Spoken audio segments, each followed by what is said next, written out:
When this guy somehow ended up reincarnated as a cheap game villain whose ultimate destiny was to end up as a starving beggar, but he decided to rewrite his entire future instead. He refused to play the villain, yet his wealthy father had other ideas for him.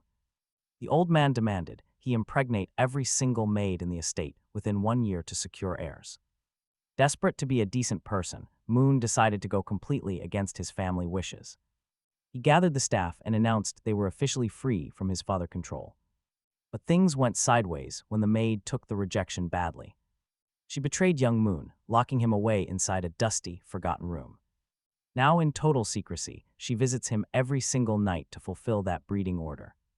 She wants to bear the next heir herself. Honestly, some guys would consider this a dream. But for Moon, there is zero time to sleep because she demands far too much of his energy every night. He needs to escape this exhausting cycle of madness. I mean, is there truly anything worse than being constantly fed and pampered by a gorgeous maid? Moon began training daily to build up enough strength to break free. If he cannot shed his villainous label in this reality, a grim end awaits him. Now, if you want to understand how these maids ended up running the entire show, let us take a trip back to where this wild ride first started. It all begins at the Campbell estate. Our main character wakes up in a luxury bed, remembering a massive car crash. Talk about a classic fantasy beginning. He wonders if he got sent through time or if he is just dreaming after the wreck. Looking around, he notices the lavish, foreign decorations filling the room. Catching his reflection in a mirror, he gasps at his brand new face. The panic fades quickly once he realizes how incredibly handsome he is. He collects his thoughts, getting struck by a truck and waking up elsewhere. It's a trope he knows very well. After all, he was a massive otaku. That legendary truck claims yet another victim. Still, he needs to make sure this is not some elaborate hallucination. He has to prove this world is real. He grabs a nearby blade and carefully slices the tip of his finger. Instantly, he lets out a shriek. The blade was incredibly sharp, slicing way too deep. Out of all the test methods, he chose that. We jump into the backstory, revealing how his character insulted a powerful family, stripped of his noble title, and cast out into permanent exile. To survive as a beggar, the guards warn him never to return or face execution. Back in the present, our main character puts the pieces together. He has landed inside a web novel he read long ago, taking over the body of a blonde, brainless antagonist whose sole purpose is to annoy the true protagonist. We flash back to his previous life, where he spent his late nights reading the exact tale he is currently trapped inside. In that story, the main lead is an illegitimate royal daughter who gradually refines her skills, excelling at absolutely everything she tries, slaying fearsome beasts until she is hailed as a world-class heroine. Meanwhile, our boy got stuck as Monk Campbell, an absolute joke of a villain from a prestigious house who keeps sending his loyal henchmen to eliminate her. Of course, she easily counters every single attempt. She keeps growing stronger while his schemes fail, leading directly to his capture. All because he crossed a high-ranking duke who holds massive sway in the story. And his punishment is a brutal exile, forced to live as a beggar forever. The vision fades, pulling us right back to the cold reality of the present. Moon realizes just how doomed he is, knowing his character is a magnet for trouble. A sudden knock rattles the door, and Moon calls out for them to enter. It is Anne, his personal maid, arriving with his formal attire for the big ceremony. She urges him to try the outfit on, but quickly stops as she notices something. His finger is bleeding. Moon quickly claims it was just a stupid accident, asking her to find a bandage to help stop the flow of blood. Anne looks puzzled by the word bandage, insisting she can handle this herself. She gently grabs his hand and places his cut finger right into her mouth. To his surprise, the bleeding stops instantly. His blood seems highly precious to her. She softly begs him not to get hurt again, and he nervously promises he won't. After she leaves, he is totally stunned by the maid's bizarre but effective treatment. He remembers the novel described his personal maid as cute, sweet, and incredibly loyal. Moon rolls around his bed in sheer joy. Outside, a blushing Anne stands confused. She wonders if her wicked master truly thanked her, and yes, he is still the villain. Moon tries to recall why a wealthy noble would even mess with the main hero. He remembers the original plot. The villain is exiled for drugging the third princess. It happens during the banquet, and all he has to do is keep his head down. If he does not provoke anyone, he can completely rewrite his tragic fate. But then a chilling question hits him. When exactly is this major banquet happening? Anne literally just delivered the formal where. That means the nightmare begins tomorrow. Moon panics in bed, desperately begging for some kind of cheat system or status window. He needs something to survive. His current backup plan is simply to apologize tomorrow. He will find the female lead, drop to his knees, and beg for her forgiveness. If danger strikes, his plan is absolute surrender. Kneel first, ask questions later.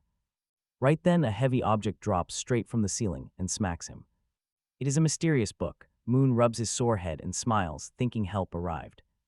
But as he flips it open, he finds absolutely nothing, just blank, empty pages. He wonders how to activate it, right before a drop of blood falls from his head. The wound from the impact bleeds, staining the paper and triggering something dark. A sinister purplish-black flame erupts from the pages, completely swallowing him. He wakes up bound and trapped in an unfamiliar, dark space, though physically intact. Suddenly, a terrifying woman looms over him, noting that he took quite a while to wake. Moon groans in agony as she tightens some bizarre, painful equipment around him. She whispers that pain is necessary, her voice echoing with sinister intent. She commands him to embrace suffering and become the cruel villain he was born to be. His hesitation only disappoints her. She smiles coldly, claiming his soul belongs to her. She promises to force him into cruelty, ensuring they will remain bound forever. Not even death can sever their connection. As she steps closer, panic completely consumes him. Moon gasps, sitting upright in his bed. It was only a terrible nightmare. Yet his body still aches. The phantom pain feels far too real to ignore. He realizes that defying his written fate might unlock a far worse nightmare. Looking closely at the book, a warning appears: do not change destiny. Maybe causing total chaos in this plot is his only shot. At least he survives. Plus, the original character was an absolute idiot, unlike him. He is from modern society. Naturally, his skills are far superior. He decides to use everyone around him as chess pieces to win. Now he is savoring high-quality steak, completely captivated by noble cuisine. His mother, Duchess Noyes Campbell, finds his sudden joy pretty bizarre. His father, Duke Leopoldo Campbell, interrupts to say tomorrow is crucial. The main character just claims he is nervous. Normal family dinner, right? His mother beams, hoping he will catch the eyes of some princesses. But the Duke notes he already has a match, the third princess, Celia. Realizing his new parents are actually decent, people gives him a boost. He recalls that in the original novel, Celia is the Empire's ultimate beauty. But he also knows his entire family eventually gets exiled. He cannot allow that. The big ceremony is tomorrow. He needs a plan and fast. He needs to poison Princess Celia, but with a different substance than before. Suddenly a maid bumps into him, splashing black tea. Is she okay? The poor girl panics, begging for forgiveness and expecting a harsh punishment. Instead, he helps her up, noticing she is burning with a fever. He orders her to rest. Anne arrives and he learns her name is Noelle. He commands the entire staff to take breaks so they do not collapse. Anne and Noelle are completely baffled. The young master never acts this kind. Later, he searches his room, uncovering a VIP pass to the black market. Under the cover of night, he sneaks out toward the Belgrand district. He requests carrion, gains entry, and steps into a bizarre, dark bazaar. The shop overflows with magical items. A masked woman approaches from the shadows. He demands a potion capable of knocking someone out for hours. She explains that the liquid dissolves instantly in any drink, turning invisible.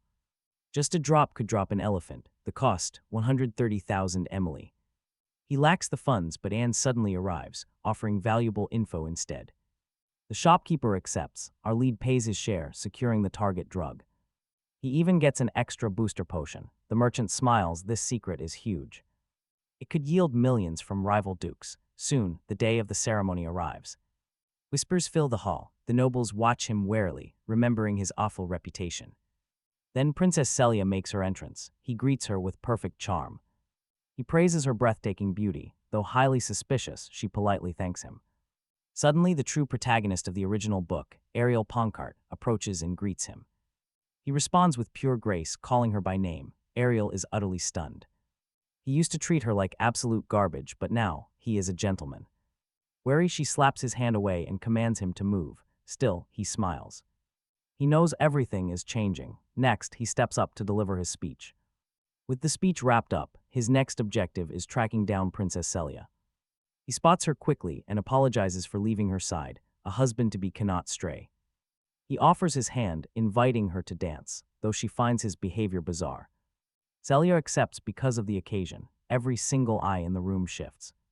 All eyes are back on the two of them gliding across the ballroom. Moon praises Celia again, calling her an incredibly talented dancer, but as they move, she suddenly realizes that he has changed quite a bit from his usual self. He asks if he really looks different, so Celia brings up the hilarious way he used to invite girls to dance. Back then, he ordered them to be happy because Lord Moon was showing them mercy by granting a dance. Celia imitates his ridiculous arrogance perfectly, which instantly leaves him extremely embarrassed. Moon quickly begs her to forget that cringy past and focus on the present. He spins her around, whispering a quiet request to meet him in his private room. Once the music finally stops, she immediately expects a romantic, intimate encounter, but that is far from his actual plan. He just wants to discuss their future, their upcoming marriage and twin pelt. He makes it clear this union is purely forced, a political play for the king to maintain ties with Moon's father. He suggests they should cancel the arrangement entirely. Celia understands his point immediately and agrees they must settle this matter right away. Moon smirks, realizing she fell for his bait, but Celia impatiently demands to know where his room is. Two suspicious maids watch them leave, whispering that they need to keep close watch. Inside his private quarters, he offers her some wine, but Celia refuses any alcohol. Now Moon is sweating, desperately trying to slip her the sleeping potion without raising any red flags. Since wine is out, he offers some hot black tea. Celia accepts, though she remains highly suspicious. He starts brewing with an overly bright smile. She finds his intense joy over making simple tea incredibly weird. He quietly drops the potion inside. Suddenly, Celia asks if he is done, and he nervously tells her it is almost ready. He begs her to sit back down and wait. She turns away, but the sudden movement almost gets him caught. In his panic, half the liquid spills onto the floor. Still, he scrambles to use what is left. He finally hands her the cup. Celia glares down at the suspicious-looking beverage. It looks way too red, forcing him to lie about a special family farm harvest. She smirks, teasingly asking why Moon does not take the first sip himself then. He claims there is absolutely nothing to worry about and raises the mug to his lips, but Celia snatches the warm cup right away and cleverly swaps their drinks. She takes a long sip. Within seconds, her head spins and she gasps his name. Before collapsing, little did she know Moon was smart enough to drug both cups. Now he has to hurry, since the original story says Ariel should walk in soon. He carefully drapes Celia over the couch, making things look highly scandalous. He even unbuttons his shirt to complete the look, then sits back and waits. Hours tick by. He glances anxiously at the clock, realizing something is totally wrong. Ariel is nowhere to be found. In the original plot, she was heading to the washroom when a maid spilled tea on her dress, leading her past this door. She was supposed to hear weird noises inside Moon's room and investigate, but the tea-spilling maid was Noelle. Since he gave Noelle the day off, history completely broke. Ariel is never coming. To make matters worse, Celia starts groggily opening her eyes. He immediately regrets using that cheap potion. Suddenly, the entire room turns freezing cold. A hard slap echoes across his face. Celia glares, ready for a bloody fight. He stammers, trying to claim this is all just a huge misunderstanding. Then he notices she does not actually want his life. She wants something far worse. It is completely unexpected. Moon desperately tries calling for backup, but Celia strikes him hard. He takes a direct hit. Meanwhile, in another corridor, Ariel stands around with stained clothes. Her clumsy companion, Lee, accidentally spilled a drink all over her dress. Ariel wanders off looking for a washroom, only to bump straight into Anne instead. Anne warns her this area is off limits, prompting Ariel to ask why. It is a secret, Anne says, but seeing the mess, she casts a quick cleaning spell. Ariel is pretty amazed that magic can make a stained outfit look brand new. Anne thanks her for the chat and casually mentions that dessert is coming up next. Yes, a special cake is coming. Ariel absolutely loves sweets and quickly runs off to get some. Anne waves goodbye with a strange look. Ariel feels a sudden chill in the air. She wonders if Anne sensed the faint scent of blood nearby, but chooses to ignore it.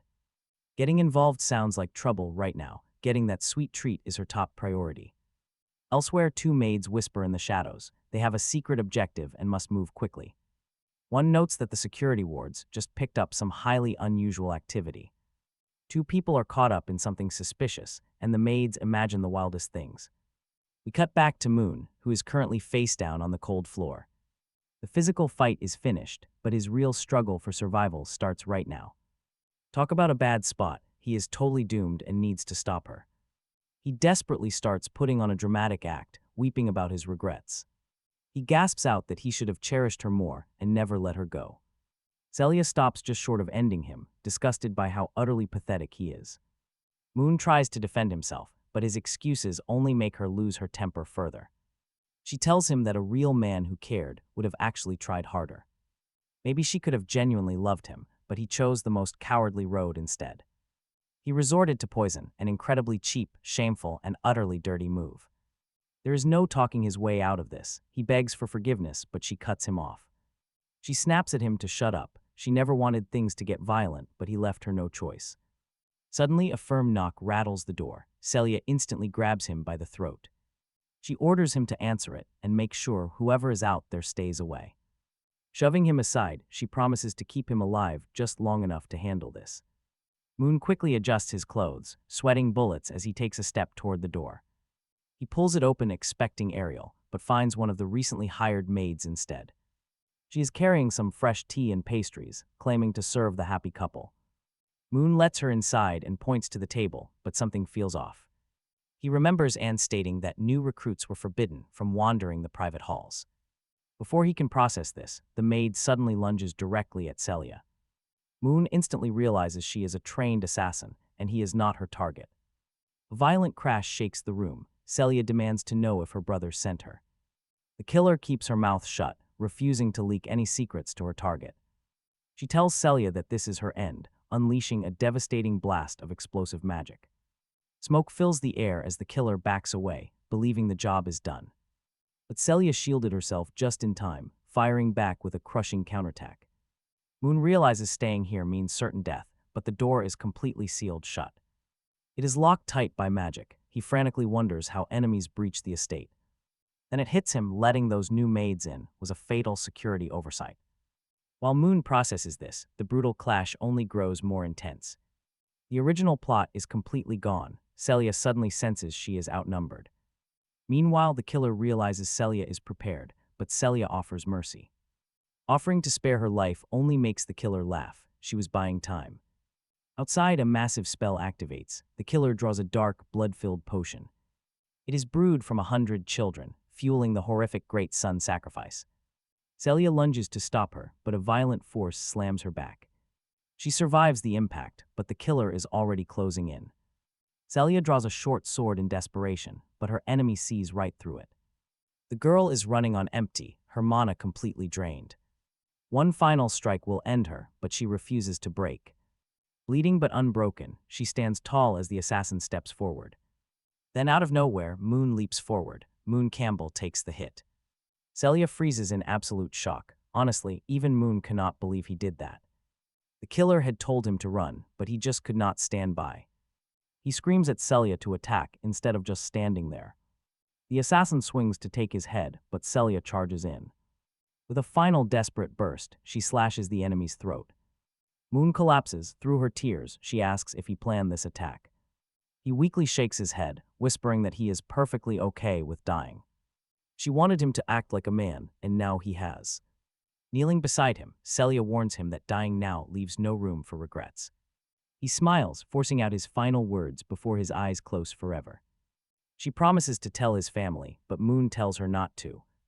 He says he was just a burden anyway, so it does not matter. But if he has to leave her with one final message. He is sorry and he truly loved her. With that, his hand drops. Celia refuses to accept this cruel ending. She simply will not. She vows to bring him back, even if she never forgives him. Suddenly, Moon opens his eyes in a vast, dark, empty void. Floating completely naked, he wonders if this silent abyss is actually death. Just as he begins to process it, a strange energy appears. Black and blue sparks swirl around him, matching his previous power. Panicking, he watches as glowing system windows manifest in front of him.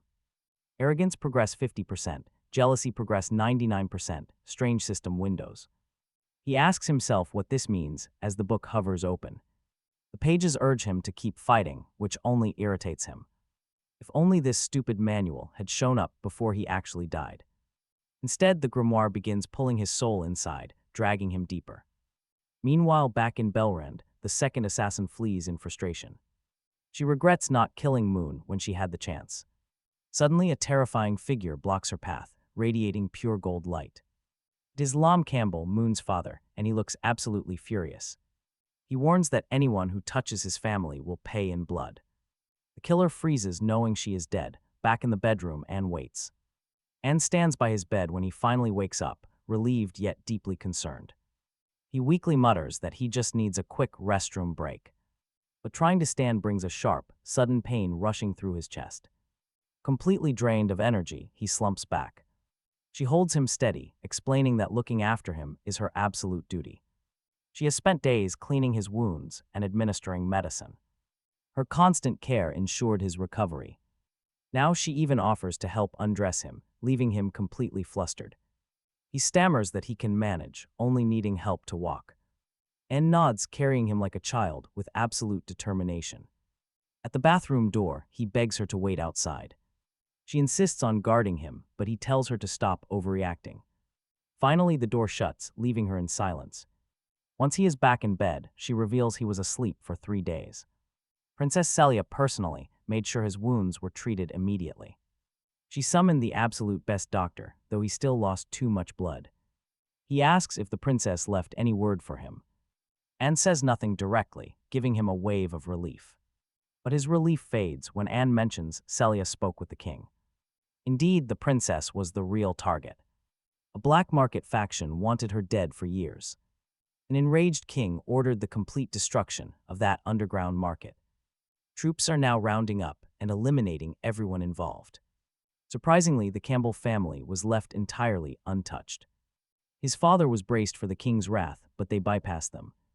Every noble household is under tight investigation, except theirs.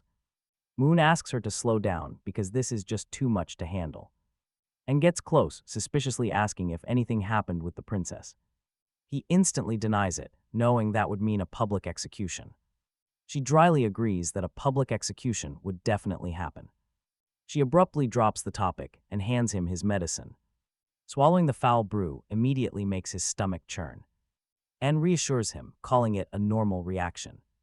The bitter potion is meant to regenerate his lost blood quickly. She orders him to finish it, acting quite bossy. And get this, outside, gossiping maids are watching the young master. They whisper that he hates bitter things and might whip them. One maid warns that he has a fierce temper with bad food. Some of them suggest alerting his mother if things get worse. But Moon hears everything and firmly commands them to stay quiet. He snaps that it is medicine, not food, and gulps it down. The terrified maids instantly flee and slam the door shut. Right after they leave, he throws up the entire potion. Anne freaks out, nagging him to drink it slowly next time. As night falls, he realizes he must prepare. The timeline has completely changed. Completely, even though his worried parents urged him to rest, he knew that he literally took a blade to the chest and needed to survive. To do that, he had to set goals and power up.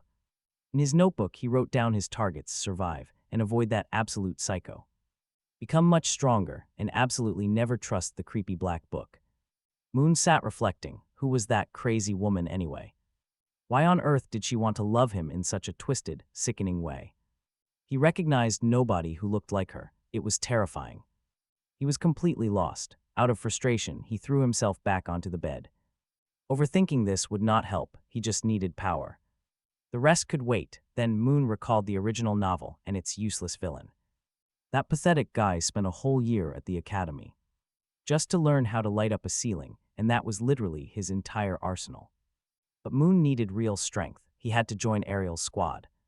They were his safest bet. Physically, he was okay. Magically, he was honestly pretty pathetic. He facepalmed in deep frustration. It was no use, since Ariel and Celia were favorites of the gods. They were blessed with immense, cheat-tier natural gifts. Even if he trained 24 hours a day, he could never close that massive gap. They were walking cheat codes. Take Celia, for instance. She was born with the legendary, rare gift of commanding ice and snow. Since childhood, she controlled those freezing elements with total ease. And Ariel eventually receives over 10 different godlike powers by the very end of the story. She could easily defeat any living being in history. Right now, though, she was roughly at his level with some rare gear. Still, she could survive while he died instantly. So Moon snapped his book shut and arrived at a very obvious conclusion. He had to grow stronger and evolve much faster than Ariel before she completely scaled. If he outpaced her, he might actually survive. A smug smile crept onto his face. Sure, she was a cheat. But he still had some sneaky tricks, plus that overpowered new skill. He acquired it right after surviving the assassin attack, the infamous Black Book. Moon decided to summon it. It materialized and dropped on his crotch. Ouch! Writhing in agonizing pain, he screamed at the floating book for almost ruining his life. He yelled at it for targeting such a sensitive area. As he glared at the cover with fury, the pages began to open themselves. It literally detailed everything that had happened, step by step. Every single thing was perfectly recorded, but the absolute creepiest part was how it addressed him. It explicitly called him the protagonist. He was stunned. He shuddered, but he quickly understood what the book was trying to reveal. Turning the page, he spotted a bloody, crimson section. This part outlined upcoming tragedies, like the brutal ambush he and Celia had barely survived. Suddenly, the pages began to glow with blinding magic. Before he could even curse, it forcibly teleports him. Moon was absolutely furious about getting hijacked like this. The main character looks around, trying to make sense of this strange new space. He realizes he might actually be inside the book itself, like a virtual dungeon. Suddenly, a chilling presence looms in the dark. Moon spins around to face it. Footsteps echo from the shadows. The deadly assassin is already right behind him. She cold-bloodedly slits his throat, standing over him with a terrifyingly blank expression. Moon screams out in absolute despair, wondering how she killed him with one single strike. It makes no sense. How is this dead woman breathing inside this mysterious book? Right then, the pages begin flipping on their own, tracking his overall combat stats. His magic level, his movement skills, the book records every single detail of his struggle. Staring at the data, a wild laugh escapes him as the truth clicks. This artifact exists to help him grow, but he needs to test its limits first. If this works, he will easily outpace Ariel, and he is more than ready. Back in reality, Moon lies exhausted on his bed, tightly clutching a pocket watch. He only lasted 3 seconds in that crazy, high-speed flow of time. Dragging his tired body up, Moon opens the book to check his stats. He notices his combat ability and movement skills have increased by 1%. It worked. The bizarre place he was pulled into is a training ground. An entire pocket dimension designed for lethal practice is hidden right inside the pages. Now he can dive into this illusionary world to master high-level combat and magic. He can learn from the same assassin who nearly ended Celia. Satisfied, he rests. He might actually stand a real chance against Ariel now. The grind starts tonight. But as he lifts the heavy book over his face, it drops right on him. Shaking off the pain, he plunges back into the brutal training world. Instantly, the nightmare begins. He is killed over and over again. Slashed to pieces, torn apart, and repeatedly split right down the middle. Mid-death, a soft knock rattles his real-world door. It is Anne. She is carrying his daily medicine. She pushes the door open, calling for her master. Moon is curled up, completely unresponsive. Anne remembers he always did this. He has been hiding under the blankets like this since he was a kid. She casts a quick warming spell over the bowl, keeping the medicine hot. She decides to let him sleep, not wanting to disturb his peaceful rest. But as she steps inside, Moon suddenly screams out in absolute agony. Inside the illusion, the deadly assassin clone just pierced his vitals. Clenching his teeth, Moon burns with absolute rage at her monstrous strength. He never expected a simulation to be this brutal, but he refuses to quit. He goes back in, desperate to land even a single blow on her. Hours fly by, the sun rises, finding him completely broken. He tried to defeat her 185 times, surviving barely 30 seconds. Sudden, overwhelming agony rips through his body, making him collapse. The untouched medicine bowl crashes to the floor as he clutches his chest. Shivering on the cold ground, he drags himself up to lean against the bed. He watches the pale morning light, waiting for the phantom pain to fade. He cannot die inside the illusion, but the physical trauma is entirely real. His physical body is currently enduring the agony of 200 brutal deaths. Yet he forces himself to open the book and check his hard-earned progress. He is 35% better in combat and 11% in shadow steps. Sure, he still cannot defeat the assassin, but he is pretty satisfied with his progress. He decides to test these newly gained abilities out in the real world. Activating those shadow steps, he moves incredibly fast. It is almost like teleporting. The skill works perfectly, leaving Moon absolutely thrilled to finally be casting real magic. But then pain hits. His foot is burning hot from using magic.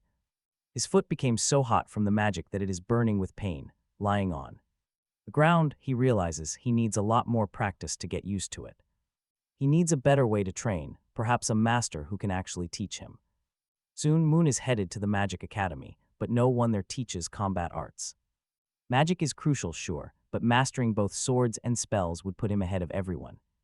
While trying to think of where to find a combat master, it hits him. He suddenly remembers that the strongest man, one of the most powerful warriors, known as the legendary Fire Lion, is actually living right inside his own house. Turns out the ultimate combat master is literally Moon's very own father. Yes, his dad is the strongest warrior in the Empire. The scene changes now, as we look back decades ago to a young candidate for the Empire's greatest warrior. At just 15 years old, this prodigy joined the Emperor's elite royal guard. He led troops through brutal civil wars and crushed dangerous coups from within, while keeping enemy nations and savage monsters from breaching their borders. By age 25, he was appointed marshal, halting hundreds of potential conflicts. He secured endless victories across the continent, striking pure terror into monsters and demons alike, ensuring no other nation dared to challenge the imperial forces. By 32, his unmatched track record earned him the title of Imperial Duke. Never defeated, not once, the man literally never lost a single battle. Not to rival nations, not to rogue soldiers, and certainly not to monsters. Yes, this absolute beast is Moon's father. Talk about winning the parent lottery. Moon burst out laughing, realizing how insanely foolish the original host of this body was. Having the strongest warrior as a father, yet refusing to learn a single thing. So why even go to magic college when his own father is the best teacher? Training right here at home with his dad is the ultimate shortcut to power.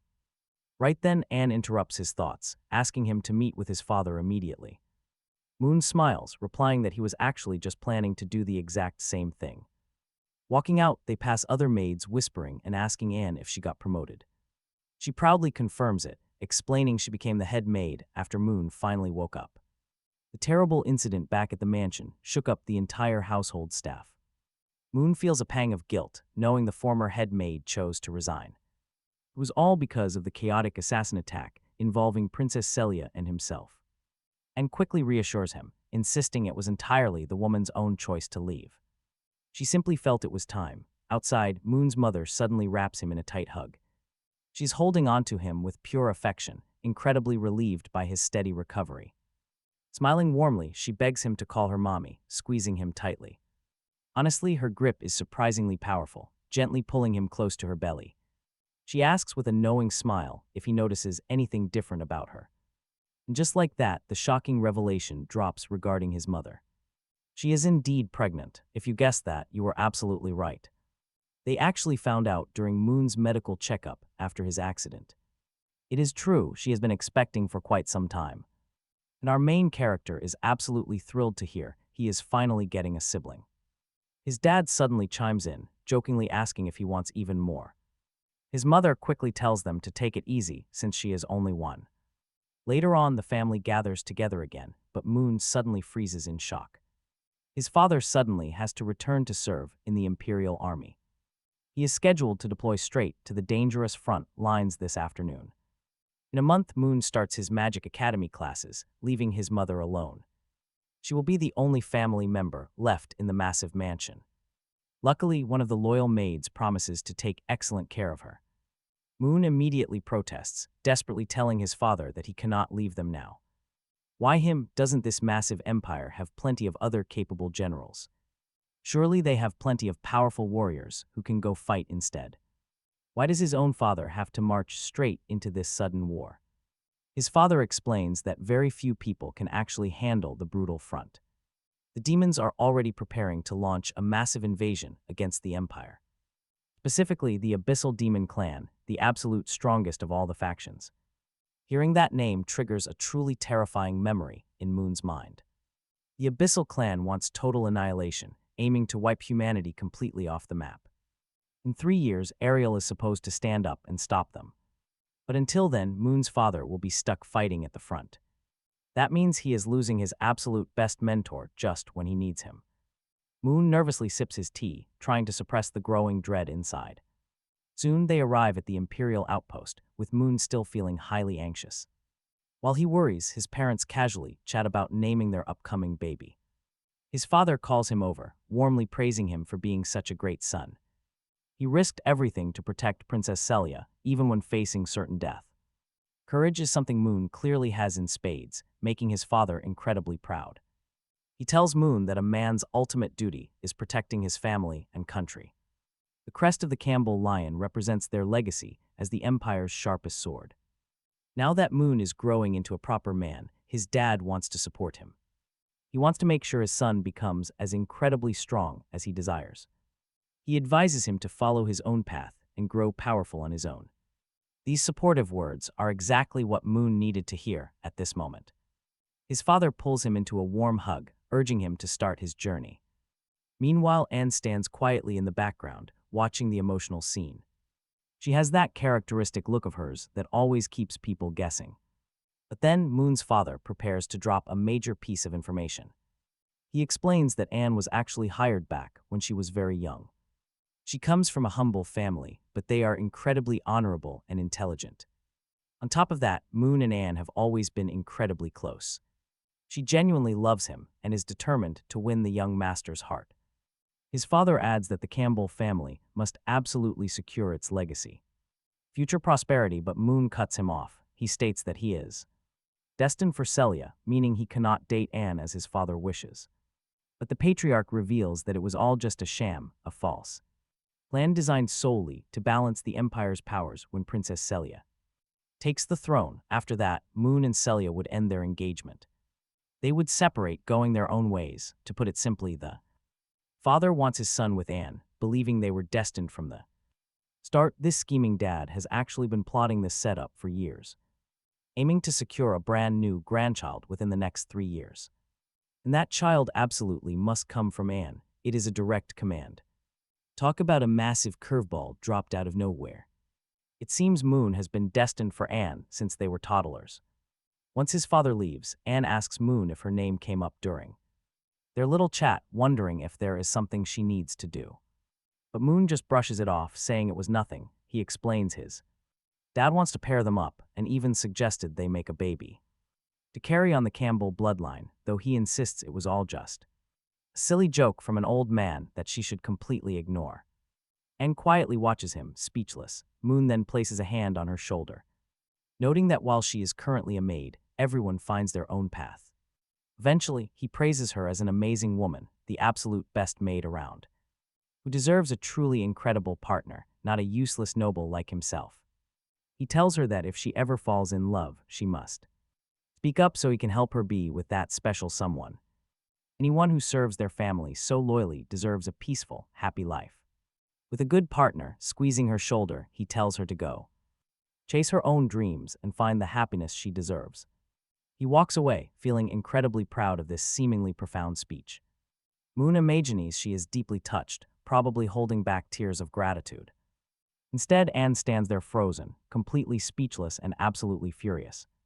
How could she, after working so hard to infiltrate this family, fail to secure Moon? She squeezes her fists so tight that blood begins to drip, realizing her target has completely changed. This young master is a different man now, and she cannot rely on old tricks anymore.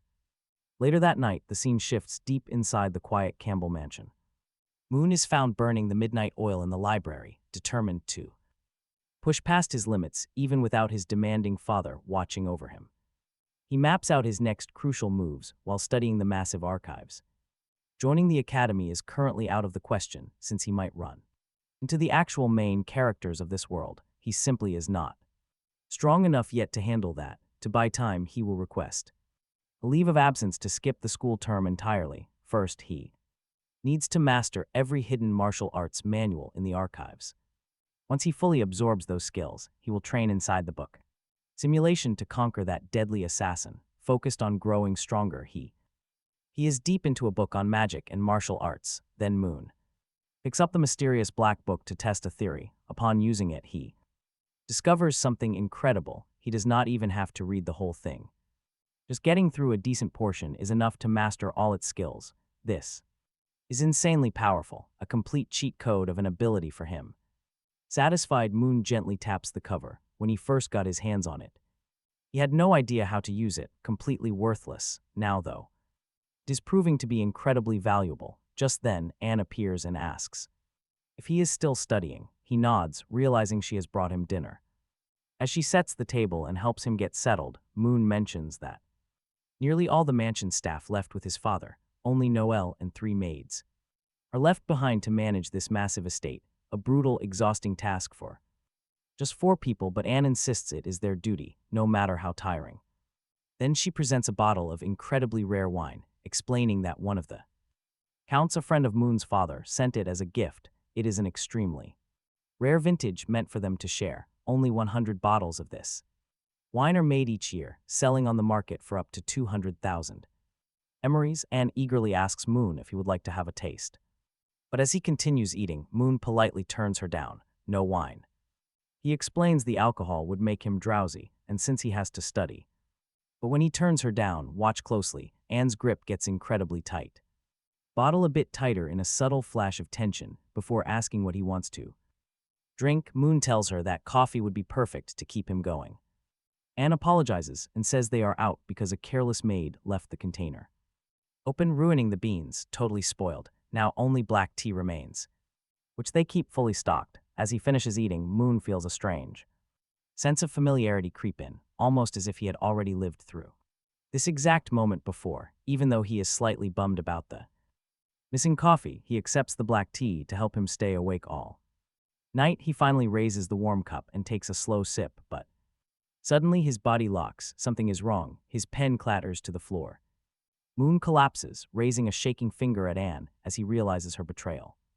She catches his falling body with surprising care, whispering to herself that he has nothing to fear. She would never betray her one true love, exposing her deeply obsessive side. She whispers for him to have sweet dreams as his eyes slips away. Inside her mind, Anne weeps over those incredibly cruel things, especially when she loves him so deeply. The only way she can purify Moon's heart is to force him to accept her. They will be together forever. Suddenly, Moon wakes up from the fog. He instantly realizes his hands and feet are bound tight. Suddenly, he remembers the mysterious girl who appeared when he entered the book. Yes, it was Anne. He was so incredibly blind not to see it. Moon immediately demands to know what Anne is planning to do to him. Anne smiles, calling him foolish for not seeing what was right in front of him. Terrified, Moon yells out, demanding to know what she thinks she is doing, begging her to stop. He asks her to release him, suggesting they discuss this a bit more calmly. Not tied up like this, but Anne just places 2 fingers over his lips. She shushes him, whispering that it is already too late, and the young master does not need to do anything except leave everything in her hands. Then Anne declares to Manu Moon that tonight, from head to toe, inside and out, from flesh to soul, everything he owns will belong solely to her. His entire very being, his scent, every strand of hair, and every drop of blood is hers alone and nobody else's. Finally, after what felt like 10 rounds, everything was over. Manu Moon could barely think, feeling completely and utterly exhausted.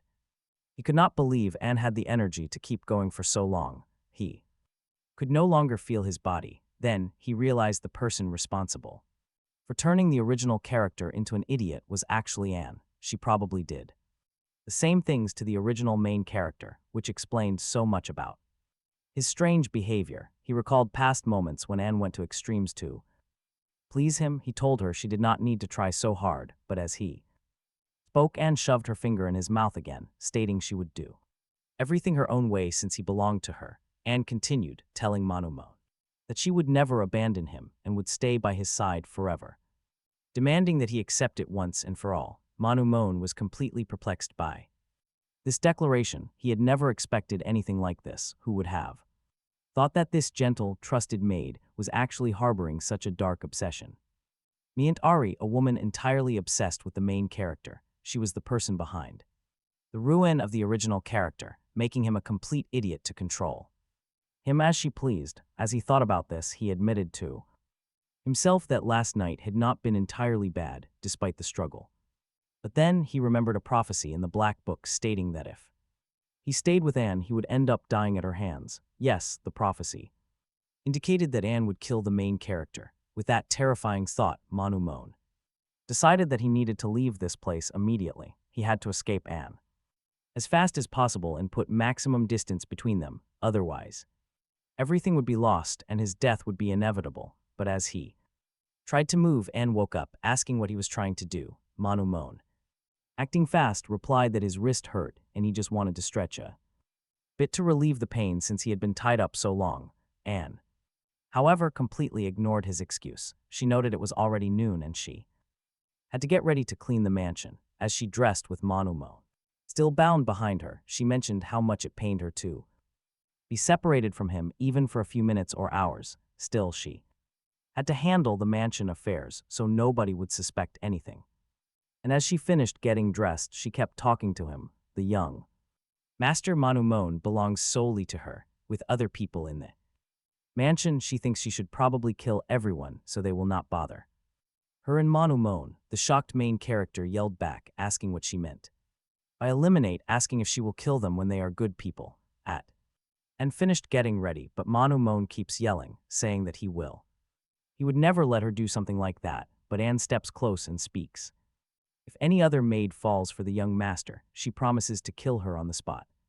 She then guesses the closest maid to him is Noelle, but Moan instantly denies it. He tells her to stop making things up, insisting Noelle has absolutely nothing to do with him.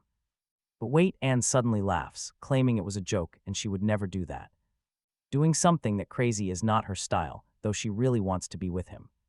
Murder is just way too extreme, she says, definitely something she could never actually do. Moan fires back, if she truly loves him, she should at least unlock his painful handcuffs. They are seriously hurting his wrists, and he needs them off right now. To his complete shock, Anne actually listens and finally unlocks the heavy metal restraints. Freeing his wrists and ankles, she warns him not to try anything foolish or else things will end badly if he does. She explains this is a completely secret room. Nobody else in the entire mansion even knows this hidden place exists. The walls and door are reinforced with steel, with only one special key to open them. It is totally different from any other key. Anne built this secret hideaway all by herself. Moan asks if people won't find it pretty strange that he suddenly vanished. Since his parents are currently away, she told everyone he headed off to the academy early. Even though the new term has not even started yet, she made up a perfect lie. The other maids swallowed the story without asking a single question. They think he is already studying hard, while he is actually trapped down here. Look at this twist. Anne leans close, promising that absolutely nobody will find him. She promises to bring him 3 warm meals every single day, so he stays healthy. She claims nothing has really changed, except that she is now completely his. She's still the exact same loyal maid of the wealthy champion family, apparently. But as she speaks, her hand drifts down to touch him somewhere incredibly intimate. Moan shivers in discomfort, but Anne simply heads toward the door. She tells him to be a good boy and rest while she is away. Moan yells back, begging for some clothes since he is completely naked, but she just shuts the door. Alone now, Moan tries to think. He never in a million years expected Anne to be the dark figure of the prophecy. He refuses to stay locked up like some helpless toy for her personal pleasure. Sure, what they did last night was pretty amazing in its own way. But she made him do it 10 times straight. If this keeps up, he is finished. He won't die from getting stabbed or beheaded. He will literally die of exhaustion. Getting out of this crazy trap is now his absolute top priority. He has to win back his freedom. Staying locked in here is simply not an option. He must try every single trick to escape this place as fast as possible. His first thought is to smash the door, though he knows solid steel won't budge easily. Regardless, he backs up to the very end of the room, taking a deep breath. He throws his entire weight shoulder first, right into the hard metal door. The brutal impact only ends up smashing his shoulder, leaving him screaming in pain. Collapsing to the floor, he realizes how completely hopeless his situation really is. The door is solid steel, and even the stone walls are reinforced with iron plates. He thinks that if his magical black book could help him right now, it would be a huge help, and as if responding to his thoughts, without him even noticing the massive advantage, and as if answering his silent thoughts, without him realizing the black book materializes, dropping right beside him. However, Moon looks completely, totally defeated. He tells the book he never even called for it, even though he muttered its name. Infinite training still is not enough. Even inside this crazy simulation, he cannot defeat her.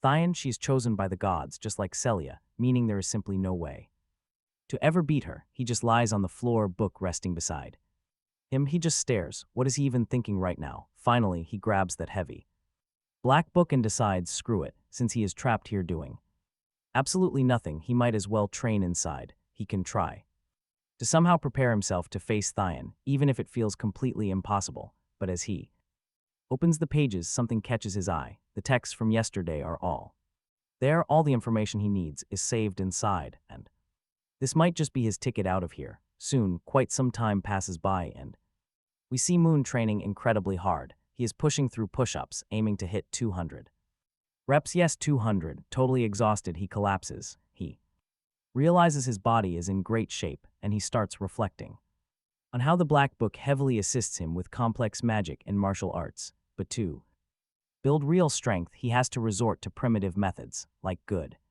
old gym workouts or calisthenics. Lying there, furious and crying, he decides that he will absolutely never allow Celia or Anne to stay stronger than him. Now he will do absolutely anything to get stronger. Right then, Anne walks in. She is thrilled to see the young master with so much energy. Moon immediately notices she has brought home some useful supplies for him. She giggles. Does he really want to know if she finished her work? Anne thinks it is adorable, like he was actually waiting for her. She says she prepared a delicious meal and a warm bath just for him. He happily replies that this is amazing and exactly what he wants. After all, it has been 2 full days since he last ate or bathed. But Anne suddenly gets a playful look, asking what he wants first. Should he take a hot bath first, or maybe taste something else? Moon quickly replies that he wants a bath and dinner, just dinner. Anything other than the food. Later, soaking in the tub, he looks up and asks Anne if something is off. She blinks, asking if the water temperature isn't quite right. He shakes his head. He's no longer a child. He doesn't need her bathing him. Our guy can manage fine on his own, but Anne just leans in with a look. She teasingly asks if the young master stopped caring for her after just one night. He quickly clarifies that it is not that, which makes Anne absolutely thrilled. She declares that young Master Moon belongs completely to her, and she must claim him. She washes every inch of his skin. Then Anne leans close, licking his ear, whispering if he wants. A raw physical struggle, saying he never has to hold back, he only has to ask. Wait, that's not it. He just got a bit excited from her touching a highly sensitive spot. Anna finally backs off. She might have pushed him too far. She promises to back off, assuring him she won't keep bothering him with it. But if he wants to bathe alone, she insists on feeding him at dinner. Anne still looks incredibly worried, gently asking where he went just now. And pops a heavily seasoned slice of meat right into his mouth. He absolutely loves it. Finding the flavor incredibly rich, and immediately reaches for another piece. He tells Anne that even with his parents around, he never had steak this good. It is tender, firm, way more flavorful than anything before. Anne just smiles, looking totally confident, which Master Moon quickly picks up on. She proudly confirms that yes, it is beef. She explains that these ingredients were actually sitting in the mansion all along, but she had never cooked them exactly how Master Moon preferred. She is testing new seasonings for him. As Anne gently wipes his face, he asks where this meat even came from, wondering if it is tenderloin, neck, or tongue. But Anne drops a complete bomb. That delicious cut is actually a bull's private parts. He instantly retches, spits it right out. But Anne keeps right on talking. It is not just some random farm animal, she explains, but a creta bull, a highly aggressive, exotic species. See, when these creatures want to mate and cannot find a female, they literally target trees. They hit them with so much force that the trunks end up completely riddled with holes. Moon starts picturing the scene in his head and straight up throws up, but Anne is not even done. She calmly reveals That it was not just the bull, she also threw in the private parts of other monsters, tigers, goblins, trolls, even dragons, all rare beasts. Famous for being incredibly well endowed, Moon shudders, telling. And she has to be lying. There is no way someone could eat all that at once. But she just smiles. She has been secretly grinding it into his meals for days, slowly getting him used to the unique smell and taste. This completely breaks Moon. He explodes in fury. He screams that he will not tolerate this anymore. Because it is completely twisted, he accuses her of keeping him locked up like a prisoner, while forcing him to eat literal garbage. He is crying out in pure desperation now. Asking how she could treat someone she claims to love like an animal, he keeps shouting, demanding to know how this could ever be considered food. But suddenly, Moon suddenly feels sick and collapses. Anne catches him immediately. She quietly notes that just a single dose of her sedative was enough to knock him out. If he has to lose his freedom to stay with her forever, then so be it. She whispers to his limp body that she will handle every single detail of his life. From now on, the price of their eternal love is just a little bit of his freedom. Talk about a toxic relationship. Hours slip by and night settles over the mansion. Moon slowly blinks his eyes open to find Anne leaning over him, asking if he is finally awake. She softly reminds him that they only went twice last night because of how exhausted he was. Leaning in closer, she gently asks if he is feeling any soreness from their time together. He stays silent. He will not even look at her. Annoyed by his cold shoulder, she decides to offer him a small deal. Since he has been a pretty good boy lately, she is willing to grant him one tiny wish. She asks him what he wants. Moon finds the sudden offer highly suspicious, demanding to know what she means by a small wish, but without hesitation, he speaks up. He wants his freedom, and shuts that down instantly, not negotiable. So he asks for some clothes instead, but she rejects that too. Frustrated, Moon snaps, demanding to know why he cannot even have simple clothes or a shred of basic dignity. If there is no real freedom, then a small wish means nothing. Anne pauses to think. Then she explains that a tiny wish could be choosing what they eat today. Picking lunch or dinner, that is exactly the kind of extremely basic freedom he gets. Moon replies that even just choosing their food is at least some comfort. It is better than nothing. He looks over at Anne, noting that autumn is finally creeping in. She quietly agrees. Right then, Moon reminds her of how things used to be. At this time of year, he used to take long walks to admire the falling leaves, all while sipping Count Lochte's fine wine and enjoying the fresh seasonal fish. Anne grows thoughtful and asks the young master if he truly misses that lake fish. She hesitates, noting that the lake is far away and sending someone would be tough. Moon strikes a deeply dramatic, philosophical pose, looking completely miserable. He sighs deeply, remembering how proudly he crossed that beautiful, wide lake only last year. And now he is just rotting in a cell, waiting for death, truly tragic. He tells Anne he cannot even taste that delicious food anymore. What is the point? What is the point of living if he cannot eat the fish he loves so much? Anne gets visibly worried, but Moon just stares back with a sly, mischievous grin. Watching her worried face, he gives her a sly grin until she finally gives in. Moon instantly rushes over, excitedly asking if she is seriously going to do this. She promises she will, swearing to bring a fresh fish back from that distant lake. She knows how much he craves it. After all, it is the best in the empire. Hearing this, he strikes a grand pose, declaring she is the absolute best maid alive. He tells her there is no one like her, and the massive compliment makes her blush furiously. Moon keeps going, wishing her tons of strength on her long journey today. He promises he will be right here, lovingly waiting for her safe return home. Suddenly she moves. Before he can react, Anne rushes forward. She plants a sudden kiss right on his lips. Did anyone expect that? She pulls away. She warns him that the lake is far, but she will be back before noon. He needs to be a patient young master. As she walks away, her mind starts racing. She almost lost all self-control back there. He is just too adorable. Without a doubt, her young master is the most charming man in existence. She tells herself she must catch those fish immediately so she can rush right back to him. That way she will have plenty of time to pamper him properly. Finally, she leaves. Yesterday, she left him totally exhausted. Now, he has a real chance to act. With her gone for a while, the young master finally has his chance to make a move.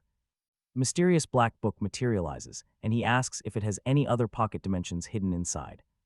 Aside from the pocket dimension built for that assassin, can it make another? The book glows, confirming that it absolutely can. This is perfect.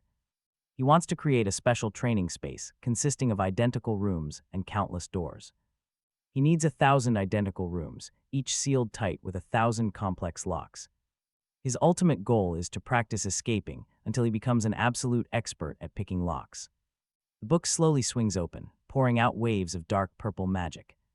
He has to master this escape trick before his clingy maid gets back. Meanwhile, the scene shifts right to the shores of Lake Pemple, famous for its incredible fish. As Anne approaches, a local man appears, shouting for her to stop right there. The storm is dangerous, and he suddenly reaches out to grab her hand. He tries dragging her back from the edge. She glares with pure venom. She stabs his hand in disgust, all for her young master's precious fish. Nobody touches her body but her young master. This cut is just a warning. If he gets in her way again, she promises to end him. She will chop him into fish food. Next, she demands some real answers. What is happening? Why is this lake acting so incredibly strange? He is shocked. Why hurt him? He only wanted to keep her safe. Protecting her was his only goal, so she wouldn't die in those waters. The spirit of Lake Pemple has awakened. It is awake and angry. Scouts investigated. They confirmed the monster is a dominant-level magical beast. Right now, a high-ranking P-level squad of adventurers is on site. They have a direct mission to exterminate it. That is why the lake is closed. A fierce battle is happening right now. Dominant level, Anne is stunned. So this chaotic rain and crazy weather is all because of that creature. The man nods, absolutely. Every single strange event is its fault. But he offers a deal. Hand over 300 gold coins and he'll stay quiet. Instantly, Anne tosses him 300 gold coins without a second thought. He is completely baffled. Even knowing the danger, she still wants to go. Anne calmly nods. She is going. The man thinks she is absolutely insane. He warns her again, but honestly, there is no stopping this girl. Why would anyone willingly walk straight into their own grave, he wonders. Her answer is simple, love. She is doing all of this for love. Elsewhere near the stormy waters, a young mage is lost in her thoughts.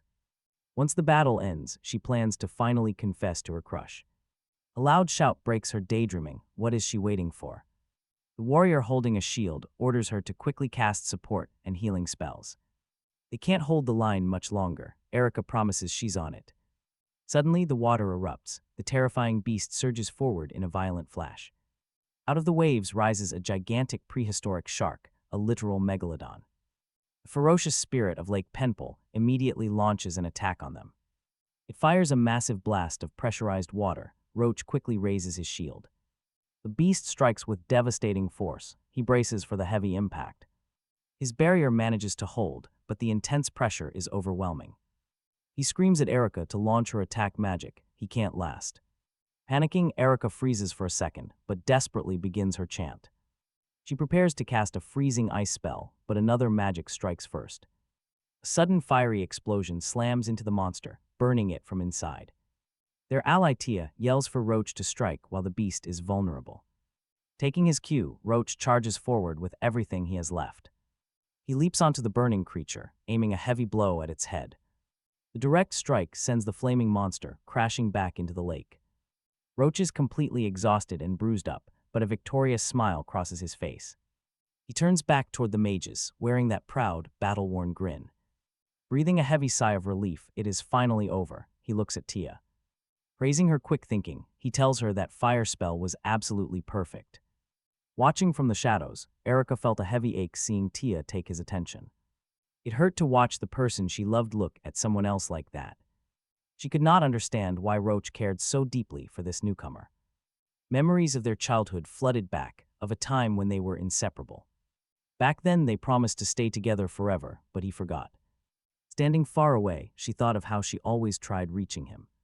Yet his eyes never turned to her, leaving her wondering why. Why her all those years of trying to make him love her? Only to watch him get completely enchanted by someone else. Suddenly, Roach. He called out her name while Tia healed him, making her hands shake. Yelling impatiently, he told her to hurry up and help them. Don't just stand there wasting time, treating her with shocking coldness. Despite the pain of their childhood friendship, she forced a smile. She said she was coming, but right then, everything changed. A strange, heavy sound from the lake caught their attention. Out of nowhere, the pinball monster burst from the water.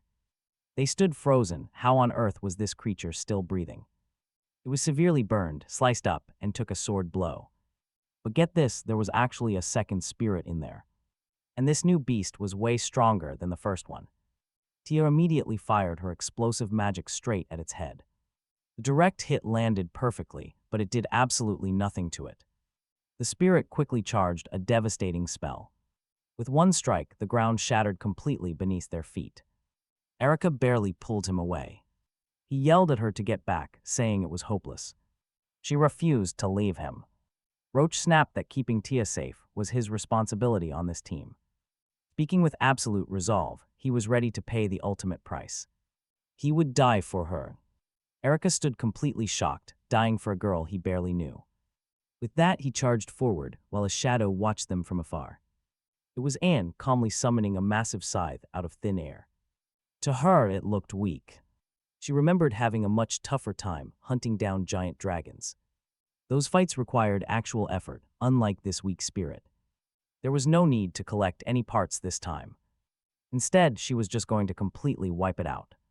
Meanwhile, the beast lunged at Roach with no escape in sight. Unable to run with Tia, he braced himself for the fatal blow. But Anne cast a protective barrier, triggering a colossal, blinding explosion. The shockwave erupted right behind Roach, leaving him totally confused. He turned around to see what happened. Erica watched in absolute shock as the beast froze completely. With the beast sealed, Anne walked over to ask. Anne asked Erica if she was all right. Erica nodded, asking who she was. Anne introduced herself. She was glad to have saved their lives. But first, she had a giant lake monster to slay. In an instant, Anne cast a spell, manifesting an array of lethal weapons. Floating blades, massive scythes, and axes formed from nothing, ready to rain down fury. She launched them at the lake beast, leaving Erica completely speechless in shock. Creating weapons out of thin air that moved on their own. Incredible. Next, Anne summoned liquid metal, piercing deep into the monster's hide. She closed the distance, building a ladder of molten steel to climb upward. Reaching the summit, she forged a massive scythe from that very same metal. She told the beast that her young master was hungry, and it was the perfect meal. And for that meal to be perfect, it had to pay with its life. With one swift motion, Anne sliced the pinball lake beast clean in half. The impact shook the entire area, leaving Roach completely awestruck by her power. He couldn't believe a single strike could bring down a high-tier calamity. Even the lake fish were blasted out of the water by the sheer shockwave. Erica rushed over to Roach, desperately asking if everyone was still in one piece. They assured her they were fine, but Roach pointed out that Tia was in bad shape. Thankfully, he had a healing potion ready to patch up her wounds. He then urged Erica to find out exactly who this mysterious woman was. If they could recruit someone that powerful, their dangerous journeys would become a breeze. He desperately needed Erica to get those answers. Meanwhile, Anne stood in the middle of the now-emptied lake basin. Absolutely no water was left, just countless helpless fish flopping in the mud. With the spirit slain, its body shrunk into two distinct, highly toxic fish. One was red, the other blue. Anne sighed, feeling like a terrible maid. She had no clue what kind of flavor her young master actually preferred. Right then, Erica carefully walked up to her to offer some help. She explained that those two dangerous fish were actually edible if prepared correctly. Otherwise, they smelled awful and carried a deadly dose of poison. Anne perked up, asking Erica if she knew how to handle them. Erica nodded, explaining that her nearby village specialized in this exact catch. Her family fished here regularly, supplying the finest catches to local nobles. These Pinball Lake delicacies tasted incredible, which explained their massive price tag. Anne eagerly asked if Erica could teach her the proper way to prepare them. Erica happily agreed. 10 minutes later, Anne was busy taking detailed notes. She wrote down every single step of the cooking process without missing a beat. Anne thanked her deeply, but Erica quickly waved her concerns away. She insisted that a simple recipe was nothing compared to saving their lives. Still, Erica hesitated before asking if she could ask a quick question. Anne gave her a gentle nod, letting her speak her mind freely. Erica wondered why Anne traveled so incredibly far just to fish in this lake. Was she doing all this for someone truly special to her? Anne smiled and admitted she was, doing it all for her future husband. He really wanted these exact fish, so she made the journey just for him. How lucky any woman would be to have a husband like him, and how lucky he is to have a wife like her. But right then, Anne flashes back to what she was doing with the main character during those secret nights. Grabbing the bucket, it hits her. Everything Erica said is true, yet her husband still does not understand her love. Anne gently tells Erica that she needs to leave because she must get back to Kimpel Manor, but Erica calls out, begging her to wait just a moment. The young girl admits she has a major question about matters of the heart and wants Anne's advice, hoping her life experience can guide her through it. Setting the bucket down, Anne sighs. She warns her that love is never easy, and there is never one single right answer when it comes to the heart. But as a thank you for helping her with the recipe earlier today, Anne agrees to share her own wisdom, and with that, Erica starts opening up. She mentions she has this incredibly close friend of hers who has been desperately in love with a certain man for a really long time. The major issue is that he is completely oblivious, treating absolutely everyone with the exact same kindness. Anne asks if he is just a flirt, charming everyone without ever committing. Erica nods. That is exactly the kind of guy he is. She adds that her friend was finally getting ready to confess her deep feelings and lay it all on the line, but right at that moment, another woman suddenly showed up. Anne asks if this is a love triangle, and Erica sadly admits it is. Now her friend is constantly doubting everything and thinking about giving up because his broad kindness is starting to hurt her. Anne nods, saying she completely understands the pain her friend must be feeling. Deciding to skip the small talk, Anne looks at her directly. How long have you loved this man? She asks, catching Erica off guard. Erica panics, instantly denying it and claiming she is talking about a friend. But honestly, we all know she is talking about herself right now. Holding her head in defeat, Erica finally decides to drop the act. Fine, she says she will tell the truth. She really loves him deeply. They grew up together, and she has loved him for over 10 years. Anne then looks closely and asks if she loves him enough to die for him. Erica says yes, obviously, so Anne asks what else she would sacrifice. Erica replies that her life is just the start of what she would offer. She would give up literally everything she owns just to stand by his side. Anne smiles, telling her she already has the answer to her own questions. Erica is confused, so Anne asks why she still doubts such a powerful love. Deep down, she already knows exactly what her heart wants from him. Still lost, Erica asks what she means. Anne simply tells her to follow her truest desires, to offer her whole heart and do absolutely everything for the man she loves without a single regret. Give absolutely everything. With those final words, Anne walks away. Erica is left completely alone to face her thoughts, to give absolutely everything for the person she loves.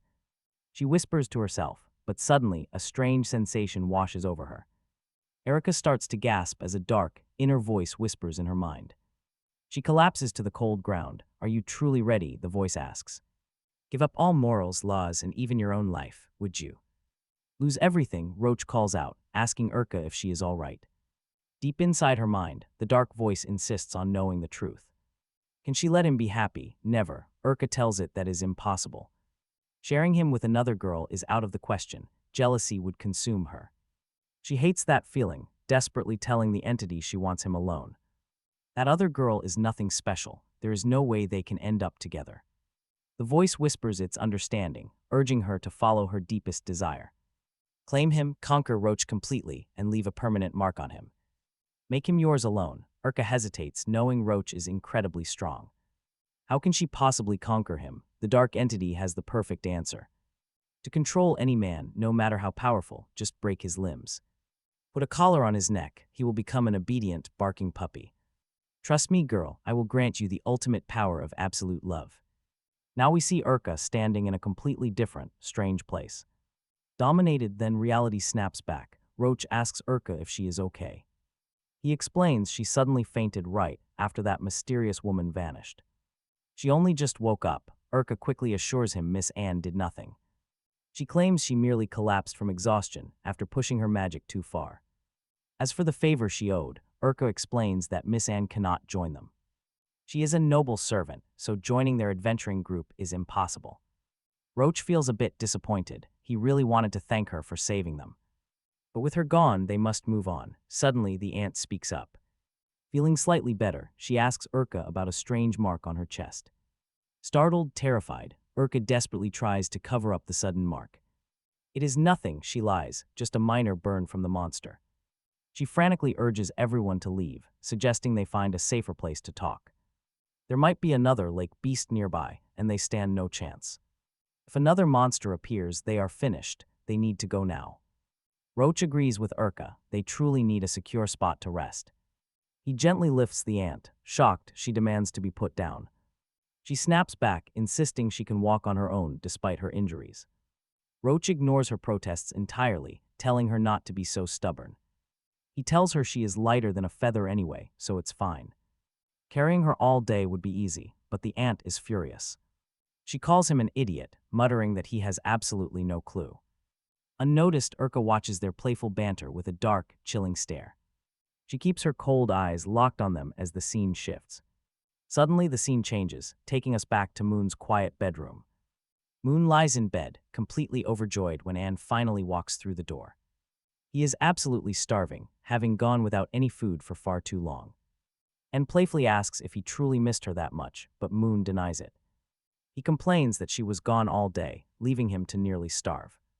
Anne sits on the bed, softly apologizing for the long delay. She explains she had to travel far to catch his favorite fish. She shows him that the food is still incredibly fresh, presenting the 2 fish Moon wanted prepared exactly his way. As she brings them over, Moon immediately notices the mouth-watering aroma filling the room. Anne explains that she prepared each one differently, cooking one by steaming it completely. The other was grilled over hot coals. Which one does he want first? Young Master Moon tells Anne he wants the steamed fish. Anne happily takes a spoon and brings a bite right to his mouth. Moon takes the bite, noting that the dish is truly and utterly delicious.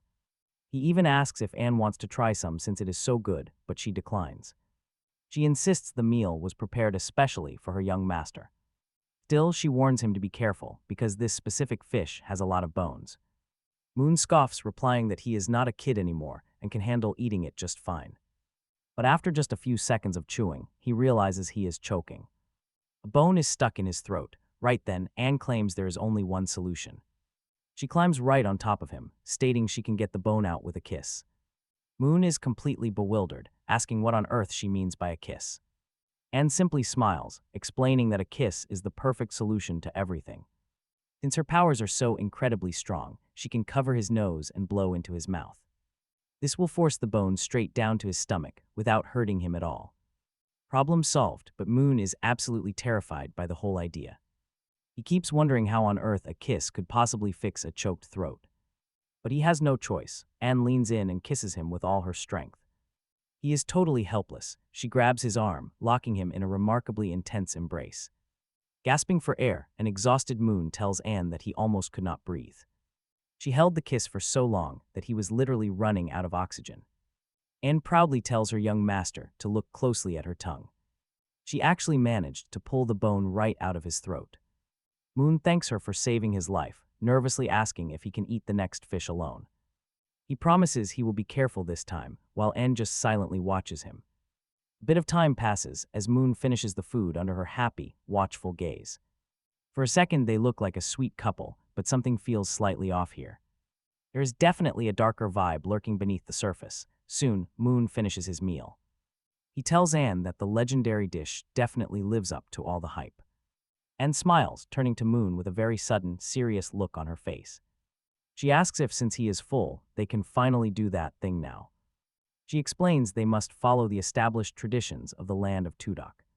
Since the young master's father lost an heir to the Kempel family, they have a duty. It is crucial they start working on a child immediately, right then and there. Moon completely panics, stammering that it is definitely not the right time for this. Anne leans in closer, questioning why he is rejecting her after everything. She points out that they already did it over 15 times just this week. She asks if her beloved young master has already grown tired of her touch. Moon quickly denies it, but Anne pushes further, demanding to know what the issue is. Blushing, Moon awkwardly explains that he has a completely full stomach right now. He reminds her that doing heavy exercise right after eating fish is terrible for the body. Plus, she just got back from an exhausting journey and desperately needs some rest. To rest, Anne blushes furiously, realizing her young master is actually caring about her health. Since he is so concerned, she agrees to wait. They can make their move tonight. They both agree on a late-night plan to have a child. But before she goes, Anne mentions she has one tiny detail to share with him. Moon looks at her, curious about what else she could possibly want. She explains that during her trip back, she passed through a famous textile town. While there, she picked up a specific outfit she thinks he would absolutely love. A bit confused, Moon asks what kind of outfit he would ever care about. Anne steps closer and drops a bomb. She bought something made of his favorite material. She leans in, explaining that this particular outfit is incredibly popular. In fact, most people refer to it as a classic bunny girl costume. It even comes complete with some very long, incredibly shiny black stockings. And yep, right on cue, Moon is bleeding from the nose, classic anime reaction. He is totally stunned, but quickly wipes the blood away to save face. He tries to play it cool, arguing that she cannot possibly know his tastes. As a proud noble knight, he claims he would never care for such absolute nonsense. Anne just giggles at how silly he is being. She knows him too well. After spending years by his side, she knows exactly what is hidden in his closet. He has some very specific items in there. Did he really think she never noticed? She has actually been wearing black stockings since childhood just to please him. Completely shocked, Moon admits he always thought that was just her personal style. He had absolutely no idea she was doing it entirely for his sake. In the end, he has to yield and admit his deep love for black stockings. Anne laughs, finding his embarrassed defense to be incredibly adorable. She loves seeing him try to explain things she already figured out years ago. With that, she heads off to start her heavy cleaning duties around the estate. She will be busy all day, promising to return only when night falls. Moon tells her to take her time, planning to catch up on some sleep. Anne waves goodbye and firmly shuts the heavy bedroom door behind her. The moment she leaves, things take a sharp turn. Moon is hiding something in his mouth. The wait is over, Anne is out of the way, and his plan is set. He coughs slightly, spitting a sharp thorn directly into his palm. Checking his hidden black book, it is now exactly 3 in the afternoon. According to her usual schedule, she will not finish cleaning until 6 tonight. That mysterious black book is turning out to be incredibly useful. He has exactly a 3-hour window to make his escape before she returns. 3 hours to crack the lock, grab his gear, and vanish into thin air. Slipping over to the door, Moon readies his improvised tool. He slides the thorn into the keyhole, executing a trick from the book. He attempts the thorn opening technique, carefully feeling out the internal mechanism. It is an advanced 8-core system. He pulls the thorn back in disbelief. The scale and sheer complexity of this security lock is insane. He has to bypass all 8 internal pins to get this door open. To succeed, he must align every single one of those cores simultaneously. Slip up on just one, and every single core resets to its original position. Back to his starting position, the situation was incredibly delicate. To make things worse, the thorn he was using was highly fragile. If the mechanism kicked back too hard, the thorn would easily snap. That meant losing his precious tools and his only real shot at freedom. He only had 4 good, long thorns left. The rest were useless. They were too short and flimsy. Still, a broken thorn was not his biggest worry. The real danger was Anne. If she found out, everything would end. She would notice the tampered lock and strip away what little freedom he had left. Moon would be locked down forever. It was a classic now or never moment. This room was his prison, and this was his final window to break out. Moon kept forcing the door, but nothing worked. Aggravated, he collapsed. Rolling around on the floor, he despaired over the 3 remaining locks. He lay there and suddenly realized that over an hour and a half had already passed. His time was practically gone. The precious window of opportunity was rapidly closing. He muttered bitterly, he should probably thank the blacksmith who forged this door. Because the damn thing simply refused to budge, he got up to try again. Suddenly, the mysterious black book manifested in front of him all on its own. Moon picked it up. The pages displayed the time, 5:30 p.m. Just 30 minutes until Anne returns. Honestly, the tension here is unreal. And he only has 1 more fish bone left. He has practically memorized the first 10 pins. With just 3 more left, this was his final gamble. Time for one last shot. This time, he channels a special technique he read about in that strange guide. The thorn aperture, a dramatic name for what was hopefully a lifesaver. Meanwhile, the scene shifts over to the mansion kitchen. Anne and Noel are busy. They are boiling a fresh batch of fish soup, and Noel takes a quick sip. It is absolutely delicious. Anne had caught the fresh fish herself at Lake Paintball. Noel enthusiastically declares it is the absolute best soup she has ever had. Anne quietly thanks her in her mind. After all, Noel was the motivator. She was the one who pushed Anne to wrap up her duties early today. Now with the mansion spotless, Anne can head back to Moon a whole hour early. As Anne smiles at the thought, Noel speaks up, breaking her concentration. The maid points out that since Moon's mother left them alone in the mansion, Anne has been cooking completely new recipes she had never even attempted before. On top of that, she keeps packing up the leftovers, sparking Noel's curiosity. As she talks, she seems to piece together a theory about Anne's secret. Teasingly, she asks if Anne is secretly keeping some kind of hidden pet. Like a kitten, honestly, she is so close to the truth yet so far. Anne stays dead silent, letting the maid puzzle over it herself. Then Noel remembers that Moon absolutely detests animals, so that cannot be it. That's why there are 0 pets around, so a secret kitten is highly unlikely. But the mystery remains. Where on earth is she taking all that food? Anne lets out a soft smile while the young maid keeps speculating.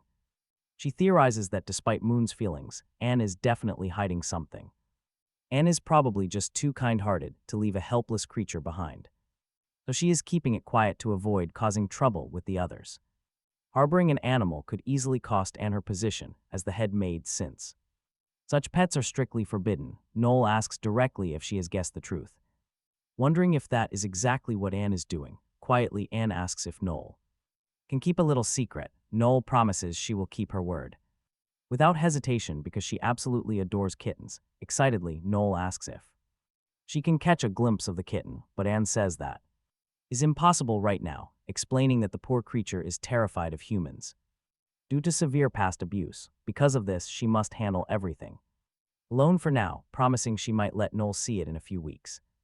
Noel completely understands, pleading with Anne to take the absolute best care of it, since the poor thing deserves endless love. Soon after, we see Anne opening a hidden floor hatch to enter the secret room she built. She silently reflects on how lucky it was Noel did not insist on following her into the room, because otherwise, Anne would have killed her right there. Relieved that Noel backed off, Anne begins to contemplate the maid's suggestion. Getting a little pet to keep Moon company actually sounds like a great idea. In her mind, she imagines Moon must be incredibly bored locked away alone. Meanwhile, Moon is desperately trying to force the door open. Anne drifts back into her thoughts, smiling at the fact that she is pregnant. She cannot feel the baby moving yet, knowing it takes quite a few months for that magic to happen, along with daydreaming about their child. She plans to bring Moon a fresh stack of new books to satisfy his endless love for reading. Meanwhile, the scene shifts back to Moon, relentlessly working on the door lock while Anne slowly heads down toward his prison. A real kitten would definitely be the perfect companion, and she thinks her beloved Moon would adore a black kitten just like herself, showcasing a surprisingly sweet side. But instead of just guessing, Anne decides it is better to ask Moon directly. However, she spots something horrifying and drops the entire food tray onto the floor. The door is wide open. Moon has escaped. We shift focus now. Let us follow him through the dark. Moon is finally free, quickly realizing that his secret cell was built inside an underground sewage network. To escape, he must follow the moving air, tracing the faint breeze directly toward whatever exit lies ahead. This damp tunnel likely leads to the mansion's main drainage outlet. He nearly trips. The pitch-black tunnel makes it impossible to see in front of him through the heavy layers of dust and grime. But then he remembers a handy trick he mastered inside the book dimension, a simple yet effective light magic spell. He feels incredibly proud of himself for mastering this glowing magic. It is the perfect tool for a dark escape like this. A sudden whoosh and a sharp knife whizzes right past him. He looks back and sees Anne, completely possessed by jealous rage. Even from an unbelievable distance, she managed to throw that blade directly at him, gathering every ounce of her magic for the hunt. She finally located the young master, determined to never let him escape her grasp again, and sets off in pursuit right behind Moon. The main character realized he was in deep trouble and had already tracked him down, but after all this effort, he refused to let her catch him. This was his one shot to break free. He even yelled at Anne not to underestimate him since he had evolved so much. Then, he activated a newly learned spell. Shadow Step, but Anne countered instantly with her liquid metal magic, forging several sharp blades and weapons that surged in his direction. The heavy onslaught shattered everything around them, though she intentionally avoided a direct hit since she only wanted to capture him, not kill him. Her intensely serious gaze never wavered, absolutely determined to lock him down. Suddenly, a massive wardrobe inexplicably tumbled from the ceiling right toward her. Without missing a beat, she kicked the heavy wooden furniture clean in half, continuing her relentless search. But when she scanned the room, the hallway was completely empty. Where could the young master have run off to? Anne started suspecting he had learned those shadow steps at school in secret, which would explain his incredibly fast getaway. Little did she know that the young master actually copied the spell just by watching a necromancer. Anne was positive she had blocked every exit when she wrecked the place, yet somehow he still got away. Meanwhile, the clever young master was actually squeezed tight inside a nearby wardrobe, watching her every move. She had absolutely no idea. She silently admitted that she had severely underestimated him, given how much he had grown, but even with his new strength, she knew he could not escape. She would track him down, and then called out, promising that if he just showed himself, she would overlook everything and they could easily go back to their secret room together. But in her frustration, she smashed a nearby wardrobe with her bare hand. Luckily for him, that was not the wardrobe he was hiding inside, otherwise things would have gotten extremely messy. Watching her, he felt a sudden wave of guilt for running. After all, Anne truly cared about his well-being, always preparing food and looking after his every need. Sure, she was stunningly gorgeous, but her intense way of showing affection was terrifying. Anne paused, scanning the room. She noticed the air currents had not shifted at all, meaning he was likely hiding close by. Still, she could not shake the nagging fear that he had slipped past her somehow, despite the air seeming completely undisturbed. Driven by sheer determination, she resolved to track him down and bolted off to continue the hunt. 10 minutes passed as he stayed huddled inside. His heart hammered in his chest after that incredibly narrow escape. By now, he figured Anne had already moved her search outside the mansion. At the moment, he slowly pushed the heavy wooden door open. His blood ran cold. Anne was standing right there, staring back. Instantly, she lunged forward and absolutely obliterated the wardrobe, leaving nothing but splinters. Thankfully, that terrifying scene was just her imagination. He was not actually inside that particular wardrobe. It was just a mental projection. A massive relief, really, because otherwise his journey would have ended right there. Instead, we watch Anne move to another part of the estate. It turned out inside the wardrobe next door, that is where Moon was actually hiding, extremely close to Anne when she smashed that other piece of furniture. He is literally sitting inside that cramped closet, thinking it is best to escape far from the mansion. If Noelle and the others ever discovered how Anne treated him, she would likely massacre everyone. He absolutely wants to avoid that bloodbath. After some time, it starts to pour rain inside. Moon waits a few agonizing minutes before trying to slip out. Suddenly, that mysterious black book magically materializes and drops right onto his head. It seems to love doing that. Moon actually thanks the book since the sharp smack woke him up. He was so completely exhausted he nearly passed out. Checking the pages, Moon realizes 30 minutes have already slipped by, meaning Anne is likely still stalking around outside, but he has to move immediately. If he remains cooped up here, she will definitely start to suspect he is hiding downstairs instead of upstairs. Time to move. Moon activates his shadow steps to slide out of the room. At last, he manages to escape by shoving the heavy wardrobe aside. Free at last. He feels massive relief, wanting to scream in victory, but he knows better. He holds back. A single noise will bring Anne hunting him down with absolute fury. No celebrations yet. It is time to run as fast as possible. Moon sprints out of the capital at top speed, knowing that if she ever catches him again, that grim prophecy where she murders him will definitely become reality. He must put massive distance between himself and everyone he knows to start fresh somewhere safe. 2 days fly by. We look out over a completely barren plain, the very same region Moon visited during his secret trip to the black market. He is dragging his exhausted body, having marched without a single break for 2 full days. Thankfully, he made it out of the capital's territory, finally putting real distance between himself and Anne. he is almost ready to collapse after running and trekking without a single moment of rest for 2 whole days, yet he cannot afford to lower his guard just yet. If Anne suddenly tracks him down, he has 0 escape routes. The further away, the better.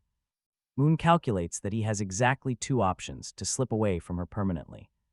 The first is fleeing back to his family's Kempel, a state to lay extremely low. But that is a terrible plan, since she would easily hunt him down eventually. His second option is St. Mary Academy, which Moon realizes is a much smarter move.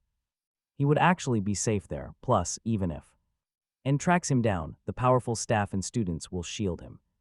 Best of all, his noble parents will keep tabs on him at school, preventing Anne from ever making any direct moves against him. Gathering his remaining strength, our hero slowly stands up, now that Moon knows. His path forward, heading straight to the academy, is the ultimate way to escape. But just as he prepares to leave, 4 figures emerge in the distance. 3 of those strangers seem to be aggressively cornering a lone girl. Turns out they are filthy bandits trying to shake her down for every single coin and valuable she possesses, threatening brutal violence if she resists.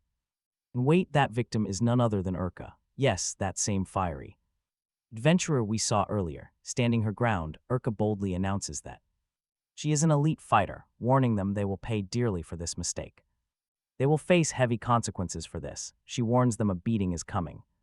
The bandit leader just laughs it off, claiming they already know she is an adventurer. He figures she is probably a mage, but they are not at all afraid of her. Up close like this, he boasts, she will not even be able to cast any spells, plus she is all alone, and if her mana runs out, there is not much she can do without any allies nearby. Urka points out that they are robbing her in broad daylight, not at night, so other travelers will surely pass by and come to her rescue. She even suggests a heroic warrior might show up and teach them a painful lesson. The leader simply laughs, saying that hero is not coming. He tells Urka that she has not realized the truth yet.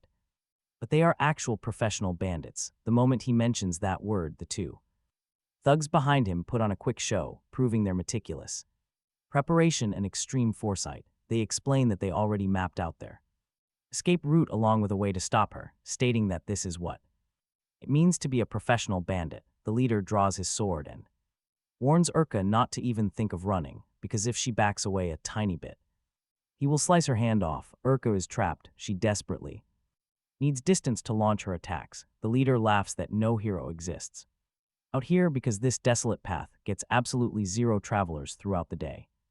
Absolutely no help is coming, not a soul, but suddenly a voice shouts from afar, ordering them to stop. Yes, it is Moon. He has arrived. But as soon as the bandits lay eyes on him, they are utterly baffled. One of them asks if he is some kind of blonde mermaid, comparing our hero to a mythical creature since he just magically emerged straight from the lake. Then Moon, stepping forward with an imposing look, confronts the group. He points out 3 grown men are ganging up on a single girl, daring them to attack him instead if they have courage. They gladly accept his challenge, no hesitation at all, looking a bit surprised. Moon quietly thinks to himself that they accepted his challenge way too easily. The bandit leader turns to the mage Katina and tells her she is free to go.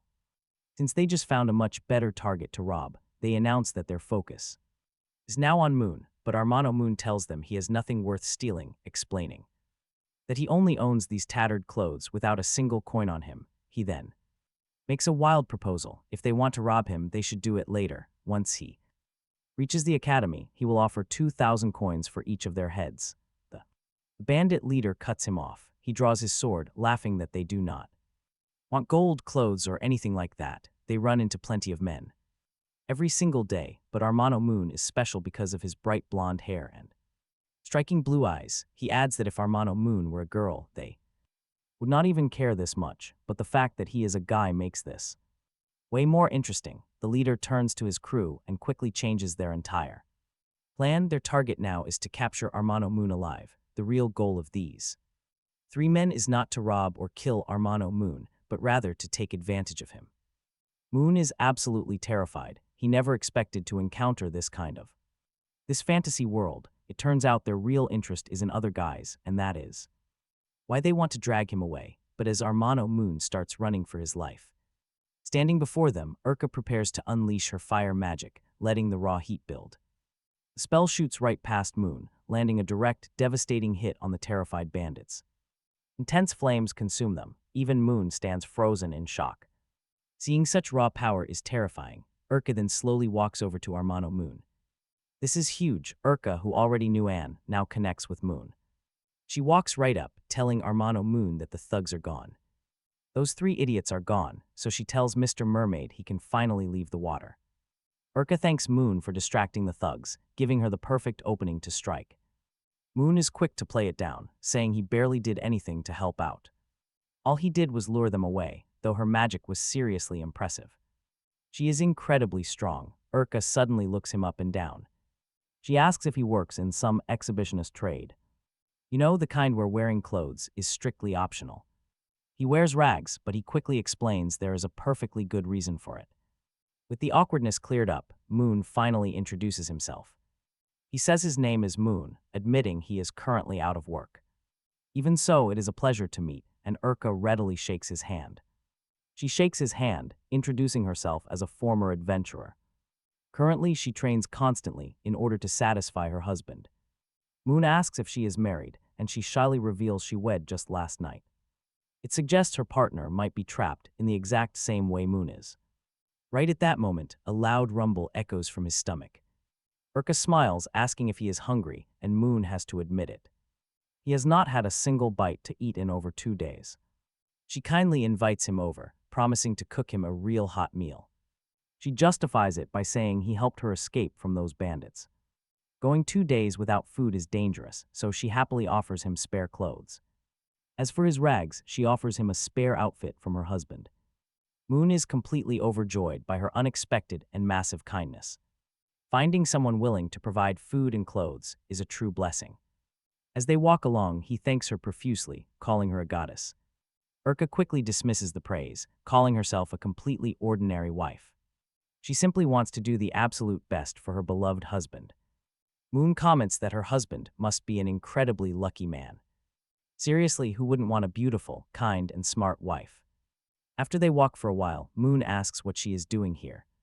A married woman wandering alone out here in the wild seems pretty strange. She went to the city to resolve some business for her and her husband. While she was there, she decided to buy some fresh food. He gets highly curious. Are she and her husband both adventurers? Urka confirms it. They are currently taking a quick break. She had to visit the guild. They must report their inactive status. If you do not report in, they assume the absolute worst. So many adventurers die on missions, they just never return home. This constantly leads to massive misunderstandings every single year.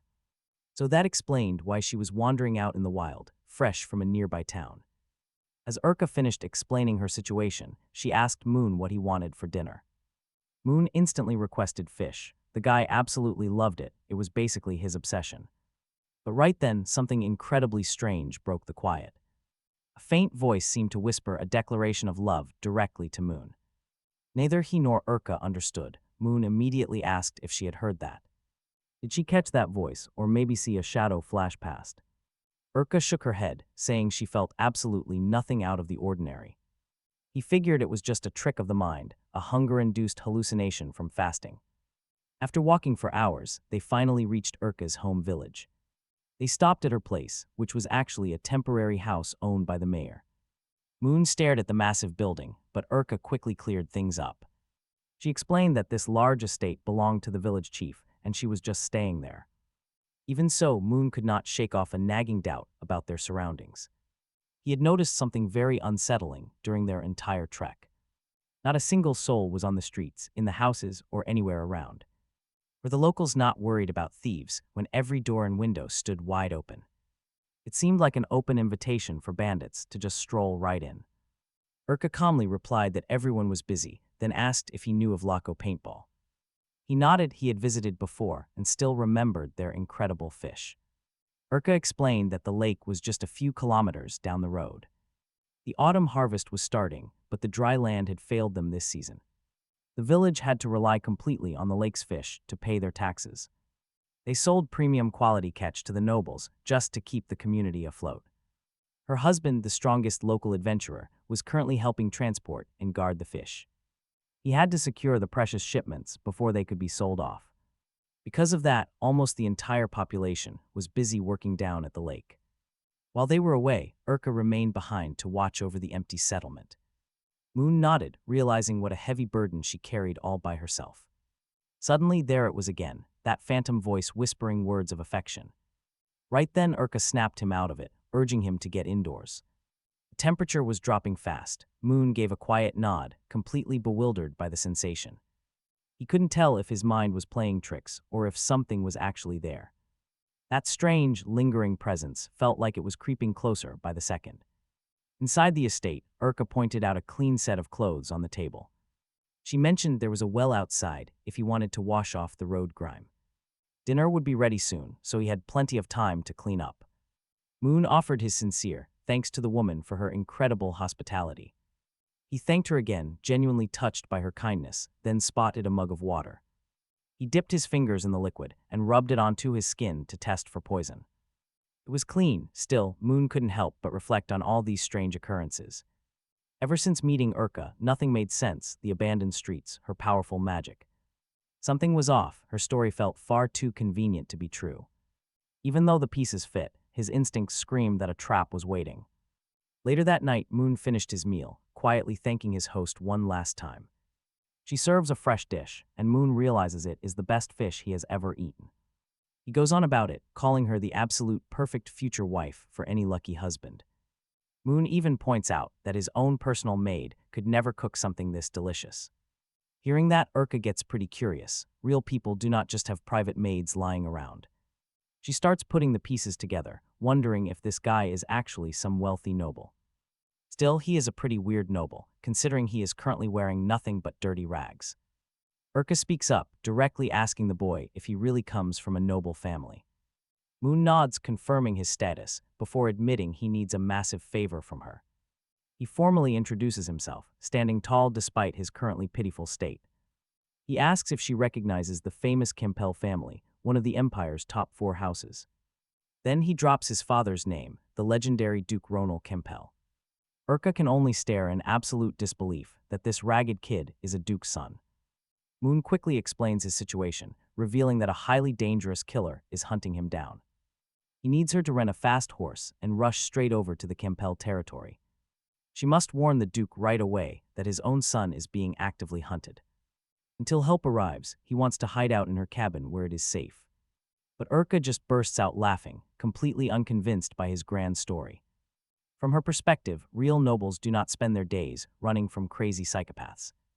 Getting annoyed, Moon snaps back that he is indeed the true heir of the Duke. He tells her to stop giggling, as this is literally a life-and-death situation.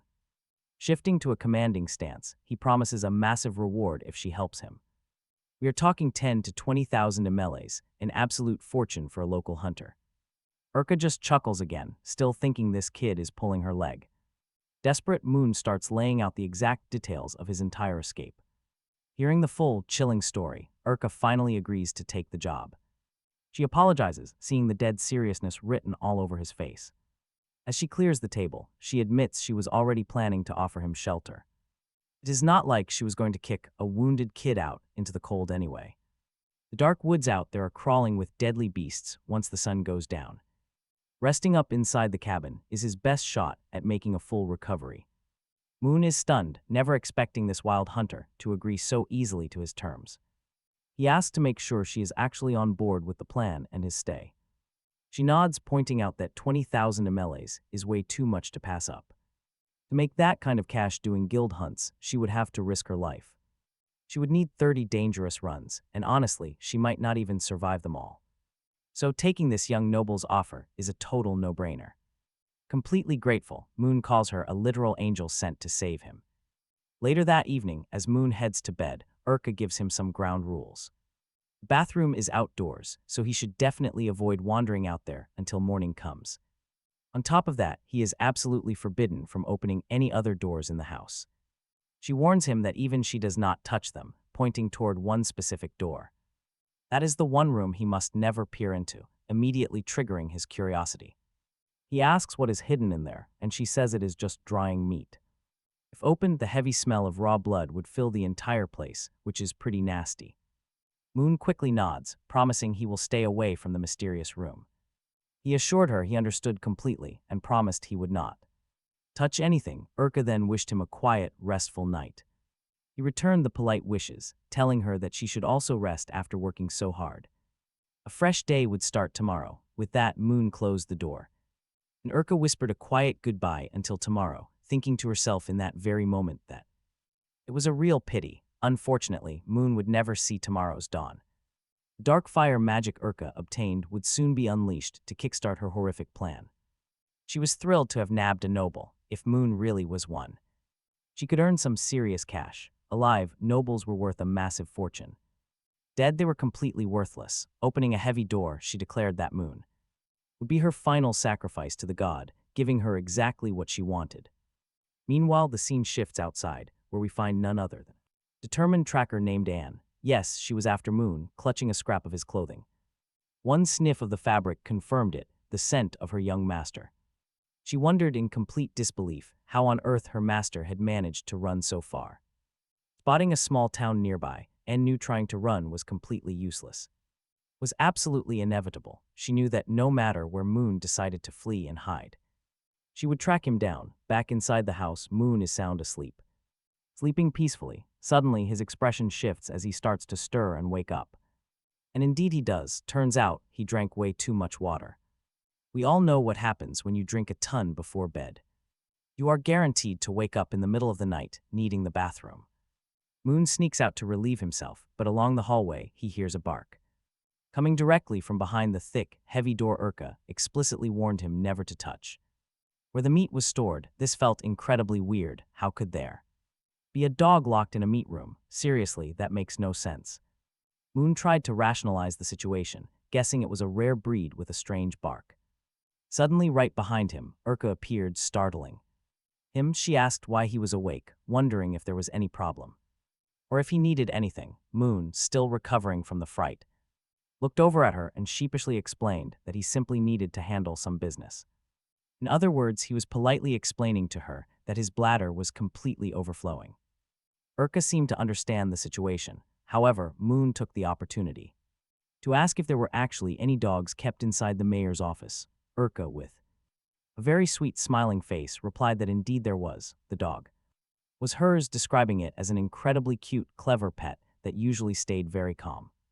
And if it barked or made any noise, it was simply because of hunger. Moon felt relieved and remarked to Urka that it made sense since he heard a bark. He then asked if he could see her dog, explaining that he genuinely loved dogs, especially those big, blonde ones from the Colton breed. He adored that breed because they always turned out to be incredibly smart. Urko apologized, saying she could not let him see the pet. She claimed the dog was highly skittish and always lived hidden inside that locked room. Moon simply nodded along, fully accepting her explanation. With that over, he finally headed to the restroom. Meanwhile, Erica heads back to her own room, but right before they part ways, she warns Moon that the bathroom is outside by the well, telling him to be careful since it is pitch black out there. But right after that sweet smile, she throws a terrifying look toward Moon's back, completely unnoticed by him. It is pretty clear right here that this girl is definitely plotting something. Stepping outside, Moon finally finds the bathroom right next to the well. Honestly, the stench is so bad he can barely believe anyone actually uses it. It has probably never been cleaned. Suddenly, something catches his eye. Sneaking closer, he realizes he is looking right into a lit window. It is the room where Erica keeps her supposed little pet dog. Moon still finds that barking sound way too weird, so he decides to peek. Surely there is no harm in taking a quick look at her pet. But the moment he looks inside, the horrifying truth is laid bare. That dog is no animal, it is Colt, the young man she supposedly liked. She praises him as a good boy, feeding him directly from her own hand. Then she whispers to Colt that Moon is still quite useful to them. He just needs to endure this treatment for a tiny bit longer. Because tomorrow she promises to set him free. Moon is utterly paralyzed. He cannot believe this girl is an actual psychopath, but then, snap. He accidentally steps on a dry branch. Erica immediately whips her head around. Who is out there? She calls out, demanding to know if it is Moon. She flings the window wide open while holding Colt close, searching the dark. There is nobody there, but look up, Moon is actually hanging right there. He is clinging to the upper wall like some kind of ninja. Below him, Erica mutters that the awakening of the love god is close. It will still take a bit of time. She tells Colt she's going to check on Moon. She heads out to check if their guest was the one spying on them. Not being an idiot, Moon takes this perfect chance and bolts. He is in absolute shock. How could such a sweet girl be this crazy? And that poor guy treated like a dog was actually her husband. The exact same husband she proudly talked about during dinner. Moon can barely believe he escaped one crazy yander just to find another. Talk about terrible luck, he starts putting the pieces together. Every single strange event since he arrived finally makes sense. The empty streets, the crazy wife, and the husband kept as a pet. That weird love god ritual she is preparing, and those eerie sounds. He thought she was a savior, but she is just a massive trap. She wants to use him as some sort of sacrifice for her ritual. With things this bad, it is officially time for Plan 36. And what is Plan 36? Running away as fast as humanly possible. Seriously, Moon, get as far away from this psychopath as you can. First he was running from Anne, and now he is fleeing Erica too. Meanwhile, Erica knocks loudly on the door to Moon's guest room. But when she opens it, the bed is completely empty. He is gone. She snaps, utterly furious, because she absolutely needs him for her plans. Furious over that love god ritual, she snaps, smashing the door and the nearby cabinet. She still can't believe Moon actually figured out she was just using him. All for her sick ritual. Right then, the front doorbell suddenly rings. Erica freezes. Could Moon have actually come back to the mayor's house? Her eyes glaze over with pure, unhinged madness, but as she opens it, she wears a sweet smile, asking if he was gone too long. But wait, that is definitely not our main character Moon standing out there. It is none other than Anne. Erica is completely stunned to see her. She gasps out Miss Anne, while Anne simply notes it has been a very long time. Since their last meeting, next thing we know, they are sitting inside. Erica pours some tea, while asking why Anne is dressed like a cute maid. Anne admits she had to leave the mansion in a massive hurry. She had no time to change, then asks why Erica keeps calling her master. After all, she does not remember teaching Erica a single thing. Erica asks if she forgot, because Anne's advice gave her the courage to accept herself. And that is not all. Those relationship tips actually helped her win over her husband. She finally had the strength to confess her deep feelings to Roach. Now Erica gets a mischievous look, asking Anne if she wants to see something neat. Anne is left a bit puzzled, wondering what she could possibly mean. Erica just giggles, saying she wants to show off the ultimate fruit of her efforts. As she runs off, Anne suddenly senses a very strange vibe in the room. There is absolutely no mistaking it. A familiar scent is lingering in the air. It is Moon. His distinct, young master scent is incredibly strong right here. She knows his aroma anywhere, and it fills the house, but there is something else. The thick, unmistakable smell of blood, and we are talking a massive amount. Before she can process this, Erica skips back, completely thrilled to show off.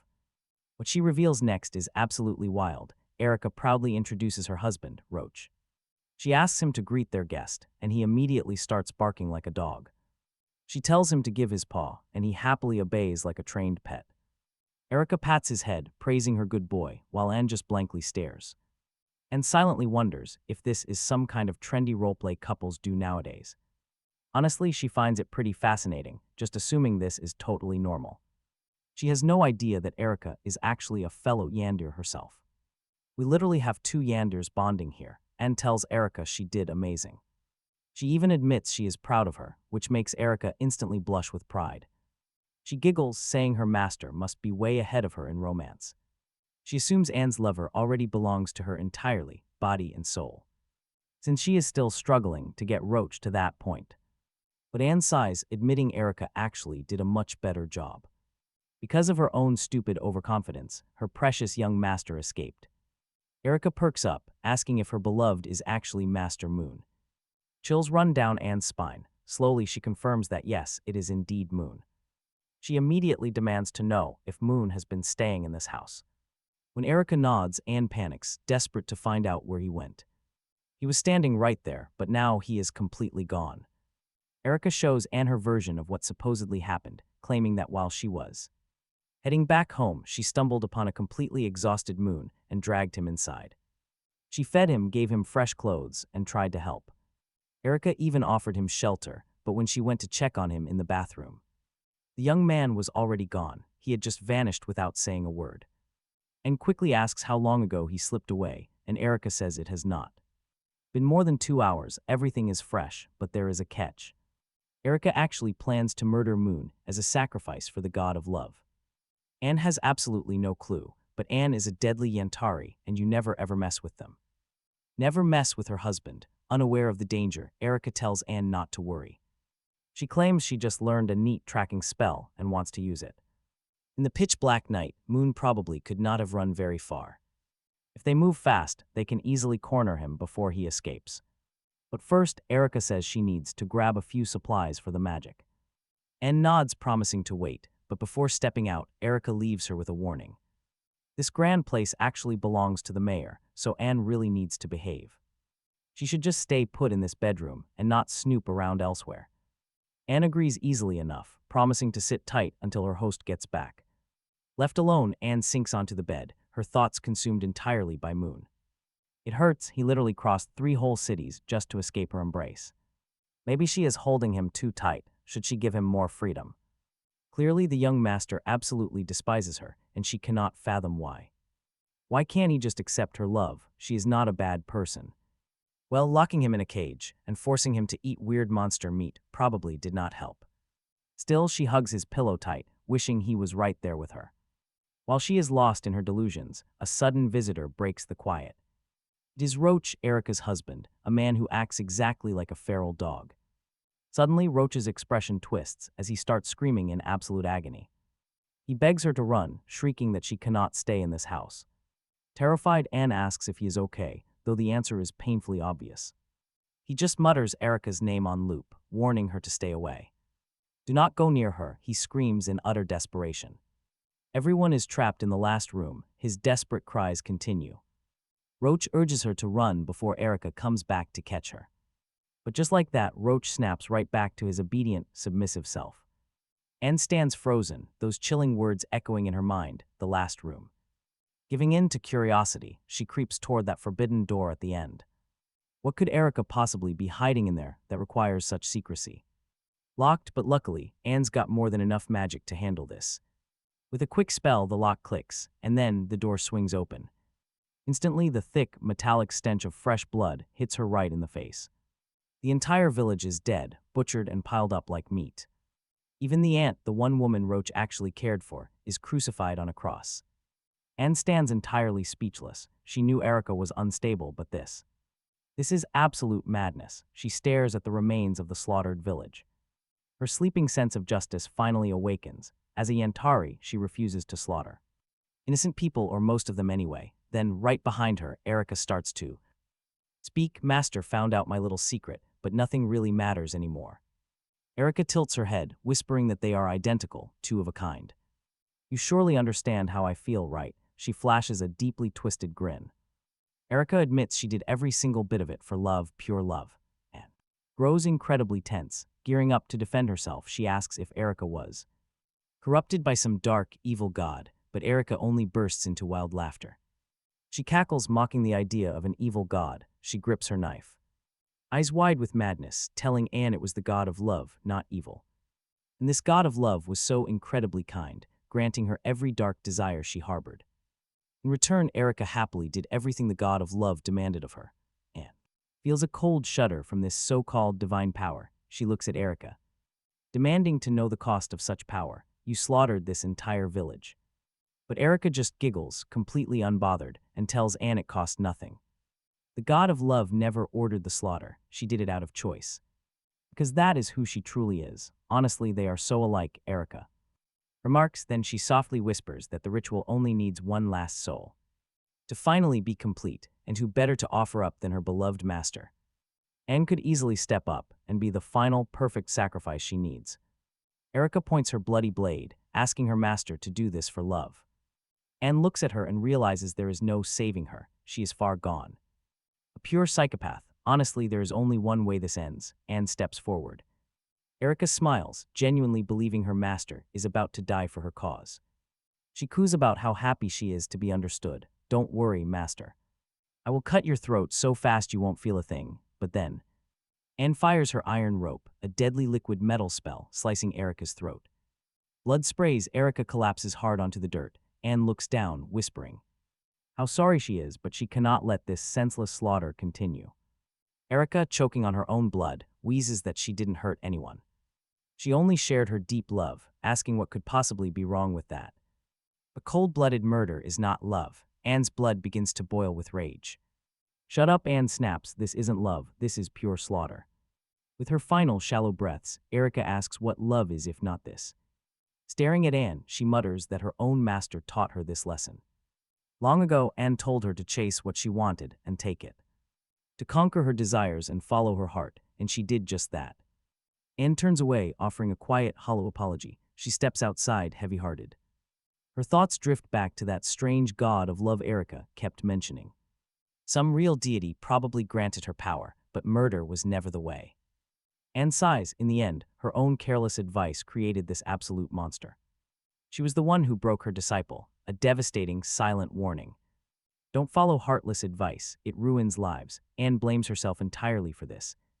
But right now, her absolute priority is finding the young Master Moon.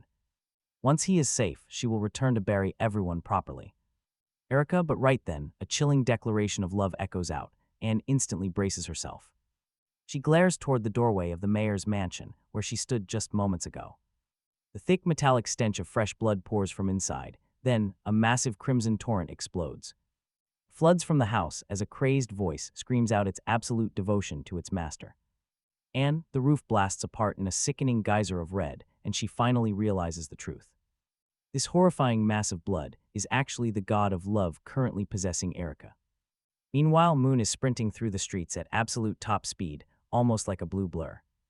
His lungs burn. He has run so far without a single second to catch his breath. He figures he is safe. Surely nobody could have kept up with this pace, not even Erica. Just as that thought crosses his mind, Anne comes flying through the air, launched straight from the mayor's mansion. She nearly crashes right into him, almost taking him out in the process, leaving him completely stunned. He has no clue what just happened. What was that? Smoke rises near a tree. He sees someone flying through the air, briefly wondering if a meteor shower is starting. But when a human voice echoes from the wreckage, he decides to go investigate. Getting closer, he recognizes the voice immediately. It is Anne. Yes, that is how they met. He quickly realizes she is terribly injured. Anne, however, is just relieved to see him. Finding young Master Moon brings her joy, but she knows this area is extremely dangerous. They cannot stay here. Even with her brutal wounds, she is just glad he is safe. Moon is frantic. He demands to know what happened to her. How did she get hurt so badly? Who did this to her? Can she even stand up? And admits she cannot move, telling him there is absolutely no time for explanations. They need to leave this place immediately. There is no time to waste.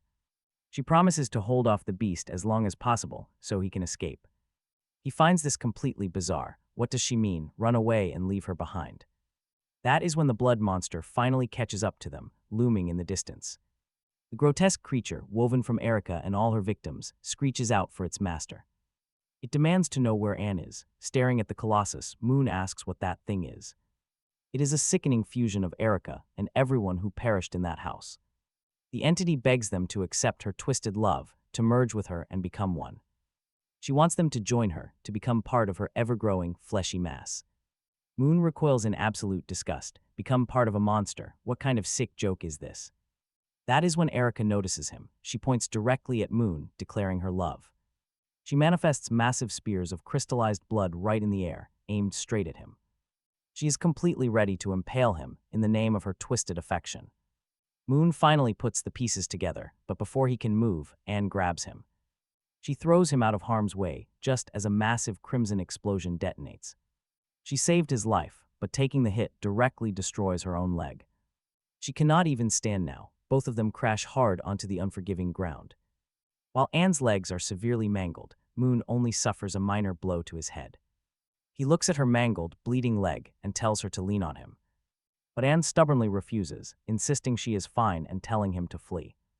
She claims she can still defeat Erica. She just needs him to get to safety. Giving him a reassuring smile, she promises she will catch up once this is over. But their time runs out. Erica suddenly towers over them, locking her gaze on both.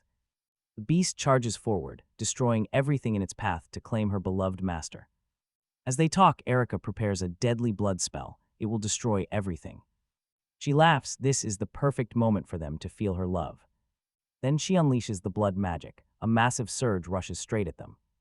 Anne acts fast. She uses her liquid metal magic to block the strike. She conjures swords, but Moon activates shadow steps, pushing his power to 200%.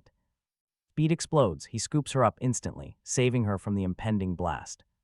A perfect rescue. Moon sprints away with Anne in his arms, saving her. Behind them, Erica destroys everything. The entire ground is torn completely apart.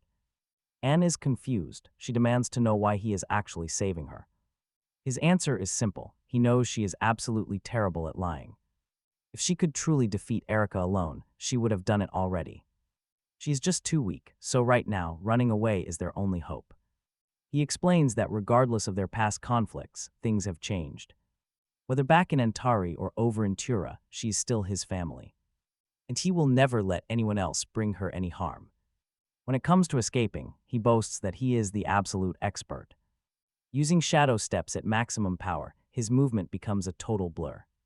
Erica demolishes everything, but he effortlessly leaps from one ruins to another. They escape. Finally, some real distance is put between them and her. But Moon is spent. Pushing the speed magic drains his energy reserves completely. Carrying her makes it worse. Seeing her worry, he reassures her gently. Don't worry, he says. They will be safe in just a moment. But it is not enough. Erica is already closing the gap, totally furious. She is mad. Why can't they just accept the love she offers them? Hold your breath. Moon yells this out as he senses her right behind them. Before she can even process the command, he leaps toward a nearby river. They dive deep. Erica's blood hands claw the empty air right behind them. Underwater, Moon bets on a theory. Since her magic is blood, water will destroy it. He is right. The bloody constructs begin to dissolve in the rushing water. As she reaches for them in the river, her spell completely falls apart. The plan worked. Erica can no longer touch them down here in the deep. But there's a catch. Looking back, Moon spots a brand new problem. Anne is drowning. She cannot hold her breath underwater for very long. It is shocking. The girl who does everything well struggles with this. Since he can stay under longer, Moon has an idea he deeply dislikes. It is necessary, though. He pulls her close and kisses her lips. He transfers his own oxygen, saving her life in the deep water. Up on the surface, Erica realizes they have completely disappeared. She is frustrated. Why must they reject such pure, perfect devotion? In a mad rage, she screams out, "Why won't you accept my love?" The shockwave destroys everything around, shattering trees and solid rocks. She calms down. Erica realizes she only needs one more sacrifice for the ritual. This final offering will fully summon the powerful god of love. Even if it severely injures her, she will gladly pay the price. With a wild grin, she decides Moon and Anne can wait for now. Once she grabs the final sacrifice for the ritual, she will ascend into a real God, forcing the entire world to accept her twisted love, including you. Yes, even you. She might just step out of this video and find your house. Sometime later, Moon and Anne manage to find shelter inside a hidden cave. While inside, Moon quietly starts tending to her deep wounds, since Anne is a Yantari who clearly loves him. She gets incredibly flustered when he touches her leg.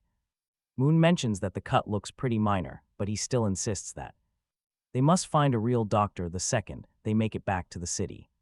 Caught in such a vulnerable moment, Anne softly admits there is something she just cannot understand. When Moon asks what she means, she finally asks why he even saved her. She remembers all the awful things she did, like locking him up just to keep him entirely for herself. She adds that he must absolutely despise her, because during that chaotic moment, he could have easily abandoned her to die. Moon simply looks at her, asking if she only just realized how wrong she was, and quietly confesses her mistakes, explaining that a while back, when she went to catch fish at Pinball Lake, that was the exact moment she first crossed paths with Urka. She explains that Urka only fell under the sway of that dark, evil god. Because of the terrible advice she gave her, Anne had basically taught Urka every single obsessive trick she used on Moon, making this whole mess her fault. Looking deeply ashamed, Anne admits that her reckless actions nearly ended his life, while costing the lives of so many other innocent people. But Moon gently takes her hands and says that even though her deeds were pretty horrible. Admitting her faults is the very first step to fixing them. He reassures her that she is actually a good person at heart, not a bad one.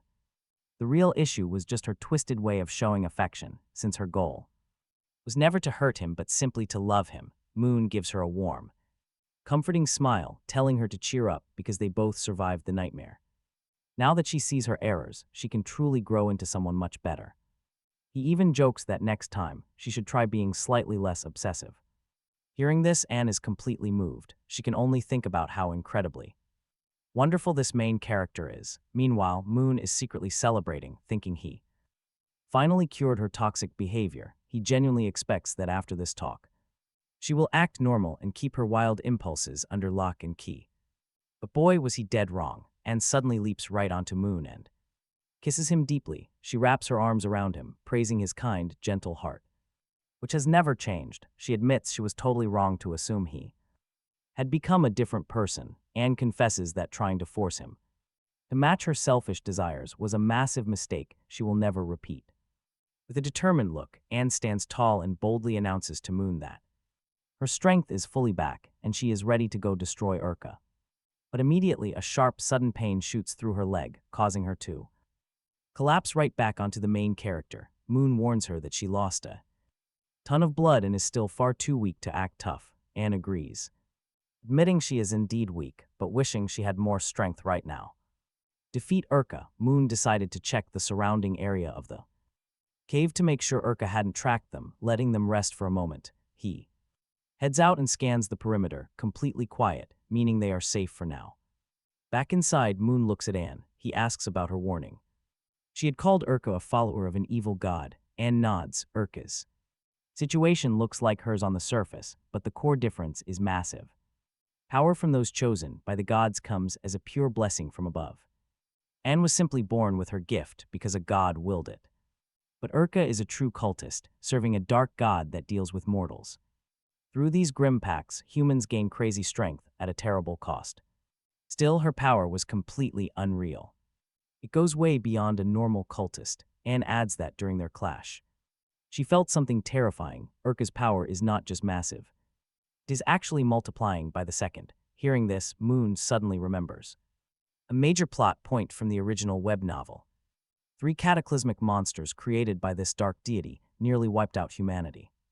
Chilling realization hits him. Urka might be one of those very beasts, destined to butcher millions of people if they do not stop her. He also recalls her frantic rambling while she was losing control. She kept screaming about the blood sacrifice and the final person she needed.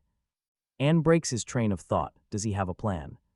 Moon nods. He does. If his gut feeling is correct, the truth is horrifying.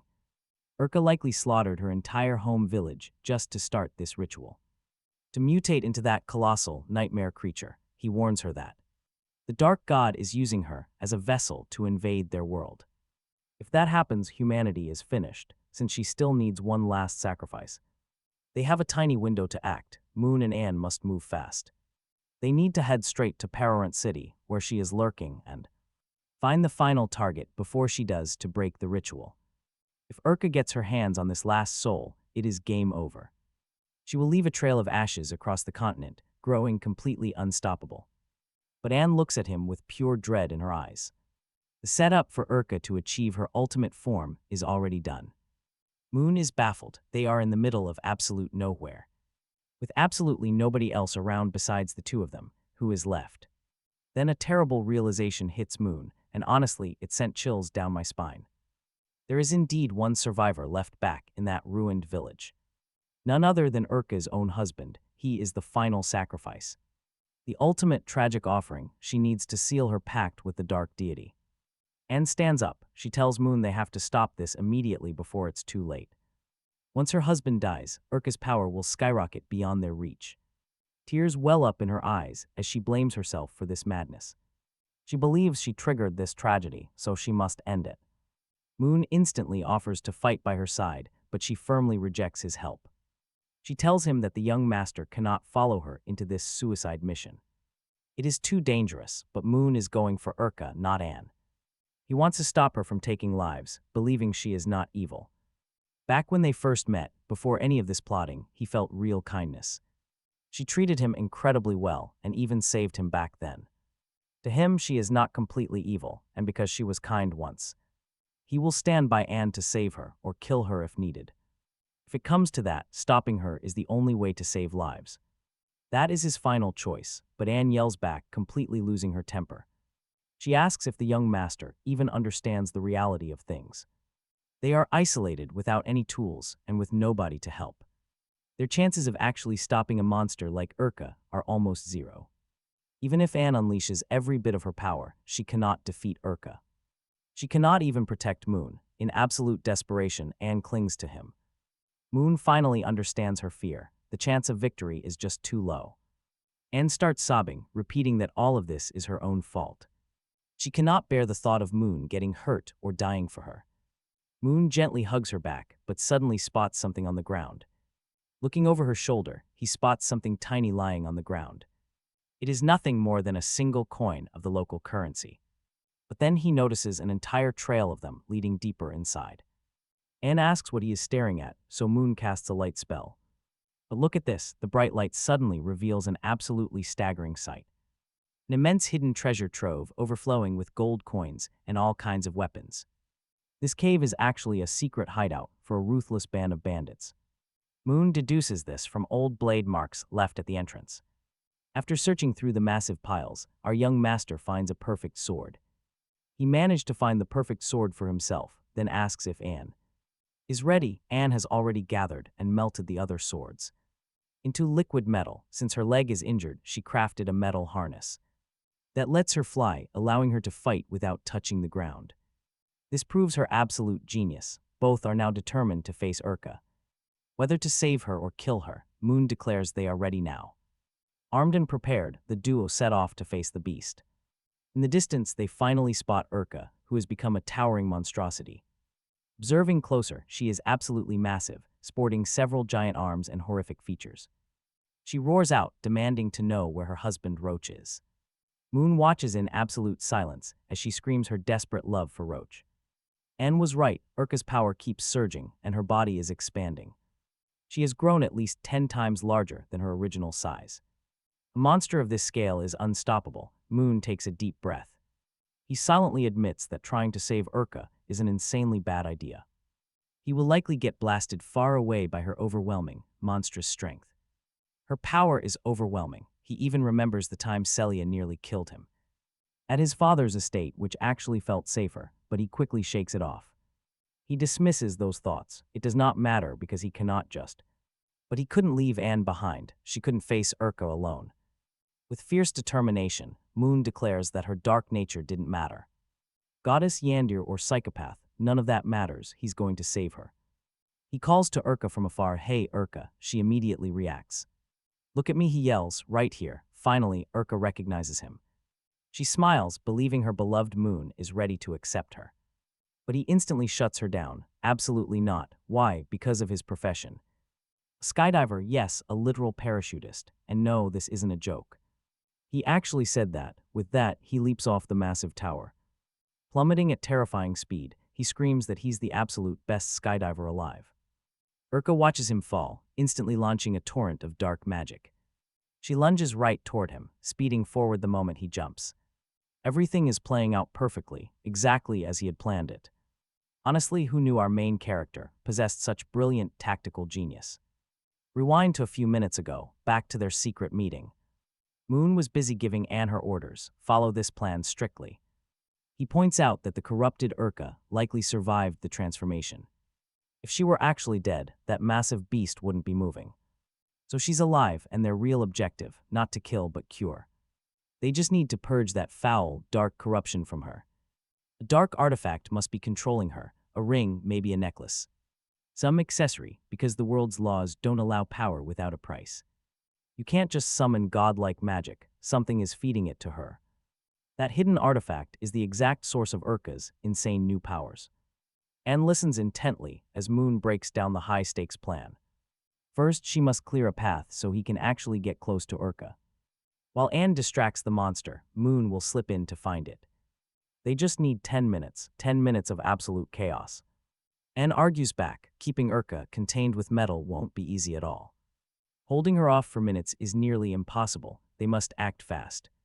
Don't sweat it, Moon smiles. I will easily draw her focus myself. She'll strike immediately after, but Anne outright refuses the dangerous plan. The young master cannot be bait. Urka is far too dangerous. Even partially corrupted, she is a monster. He could get hurt.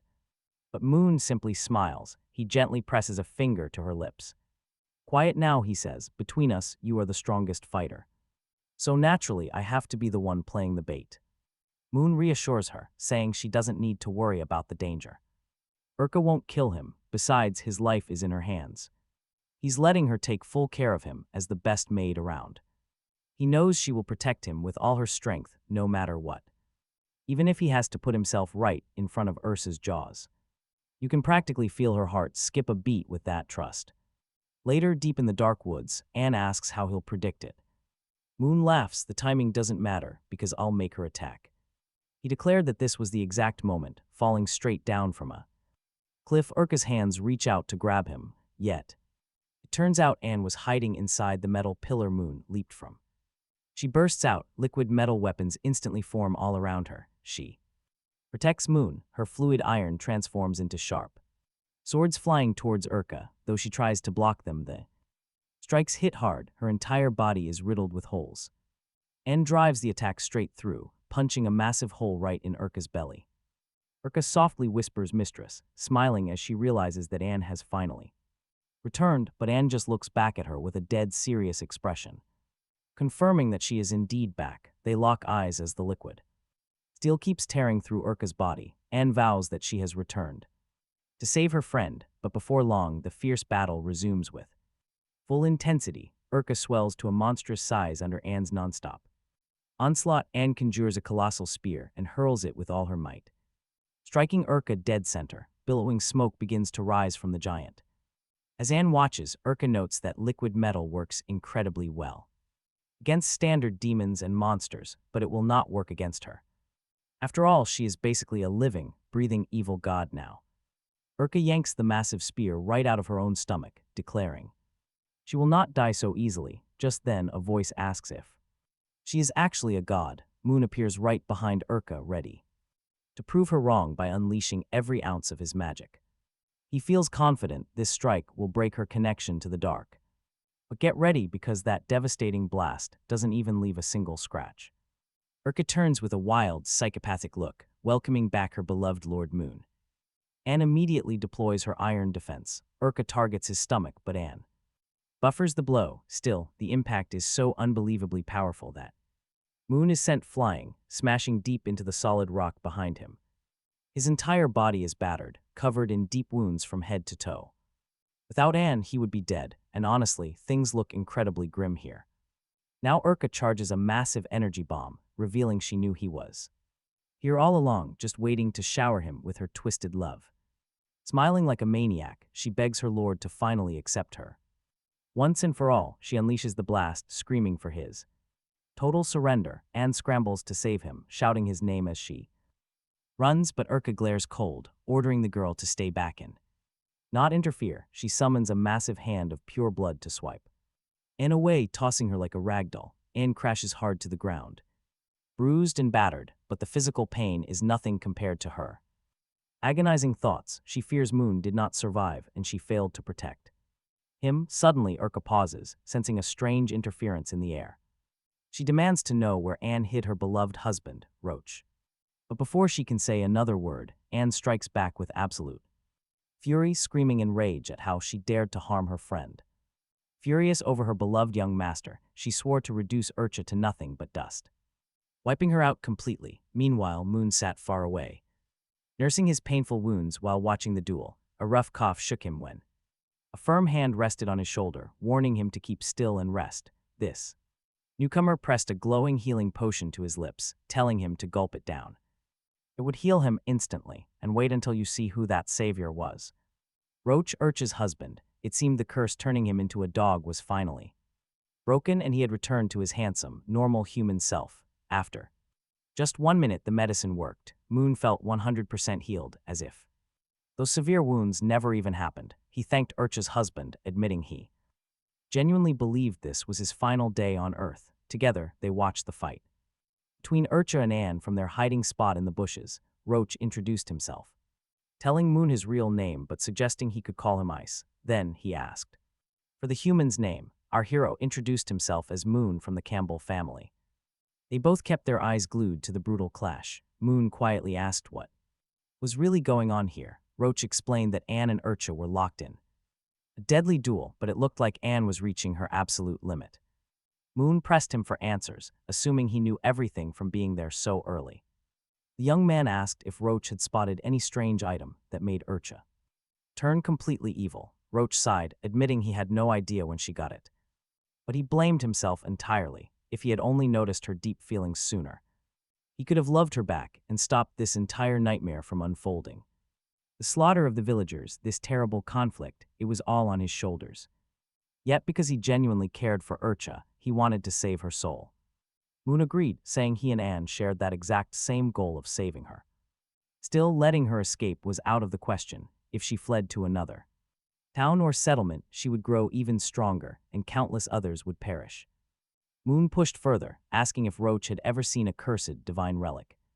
Roach shook his head but confessed he constantly felt a malicious, dark aura swirling around his wife. Moon found that hard to believe and urged him to think back carefully. Urcha slaughtered her whole village, so where did that energy go? All the life force of those souls. The dark god had to reside inside her somehow, yet Roach insisted there was absolutely no physical relic on her, having watched her dark deeds and the tragic fallout right from the start.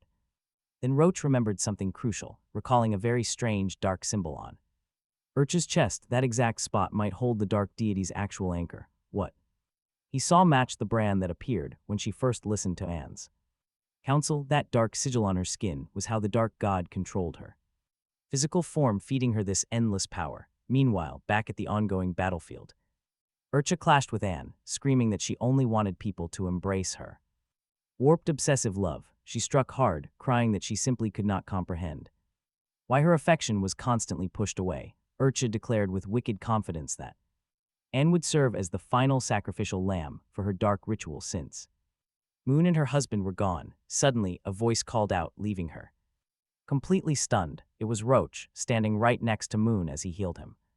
Roach claims he brought Moon as a sacrifice, but in truth, it is just a deadly trap. Ursa flushes in deep embarrassment, totally fooled by this romantic gift. She genuinely believes her husband brought her a present. Meanwhile, Anne watches this scene in absolute paralyzed horror. Too terrified to believe Moon is dead, she instantly charges Roach, lashing out with all of her strength, screaming that her young master cannot be dead. But Ursa does not hesitate, instantly throwing a giant and devastating punch straight in her direction. Anne managed to raise a magic barrier, but Ursa's brute force is overwhelming. It shatters the protection instantly, slamming her hard onto the cold dirt as Ursa quietly looks on. She mutters coldly that it is finally time to reunite with her husband. She has no use for her master anymore. Anne is just a completely disposable pawn. Ursa glides over to Roach, softly cooing that she always knew he truly and deeply loved her. She is touched by his return, thrilled with this sacrifice he brought her. Praising his complete obedience, Ursa draws even closer, whispering that when the god Tamar finally descends, everything will go back to normal and they will stay together forever. But then she casually mentions forgetting about the mind control spell she placed on him.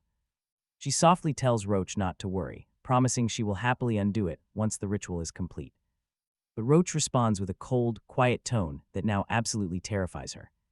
And here is where her world completely shatters. She realizes her mind control is totally gone. He quietly agrees, whispering that they will indeed be together for all eternity. Tears stream down his face as Roach quietly admits that this is all his fault. If he had only realized sooner how much she truly cared, none of this would happen. But regret means nothing now. He draws his blade and strikes her, piercing her directly through the heart, swearing to carry all of her sins so she can finally rest.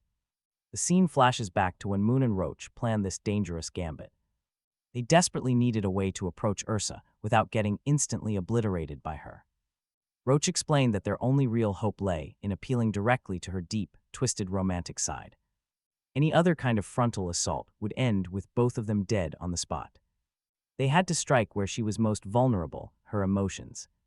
Moon is deeply impressed by how quickly Roach analyzed her mind. Roach quietly shrugs it off, saying it is just basic survival for an adventurer like him. His entire job is reading the room and figuring out threats instantly.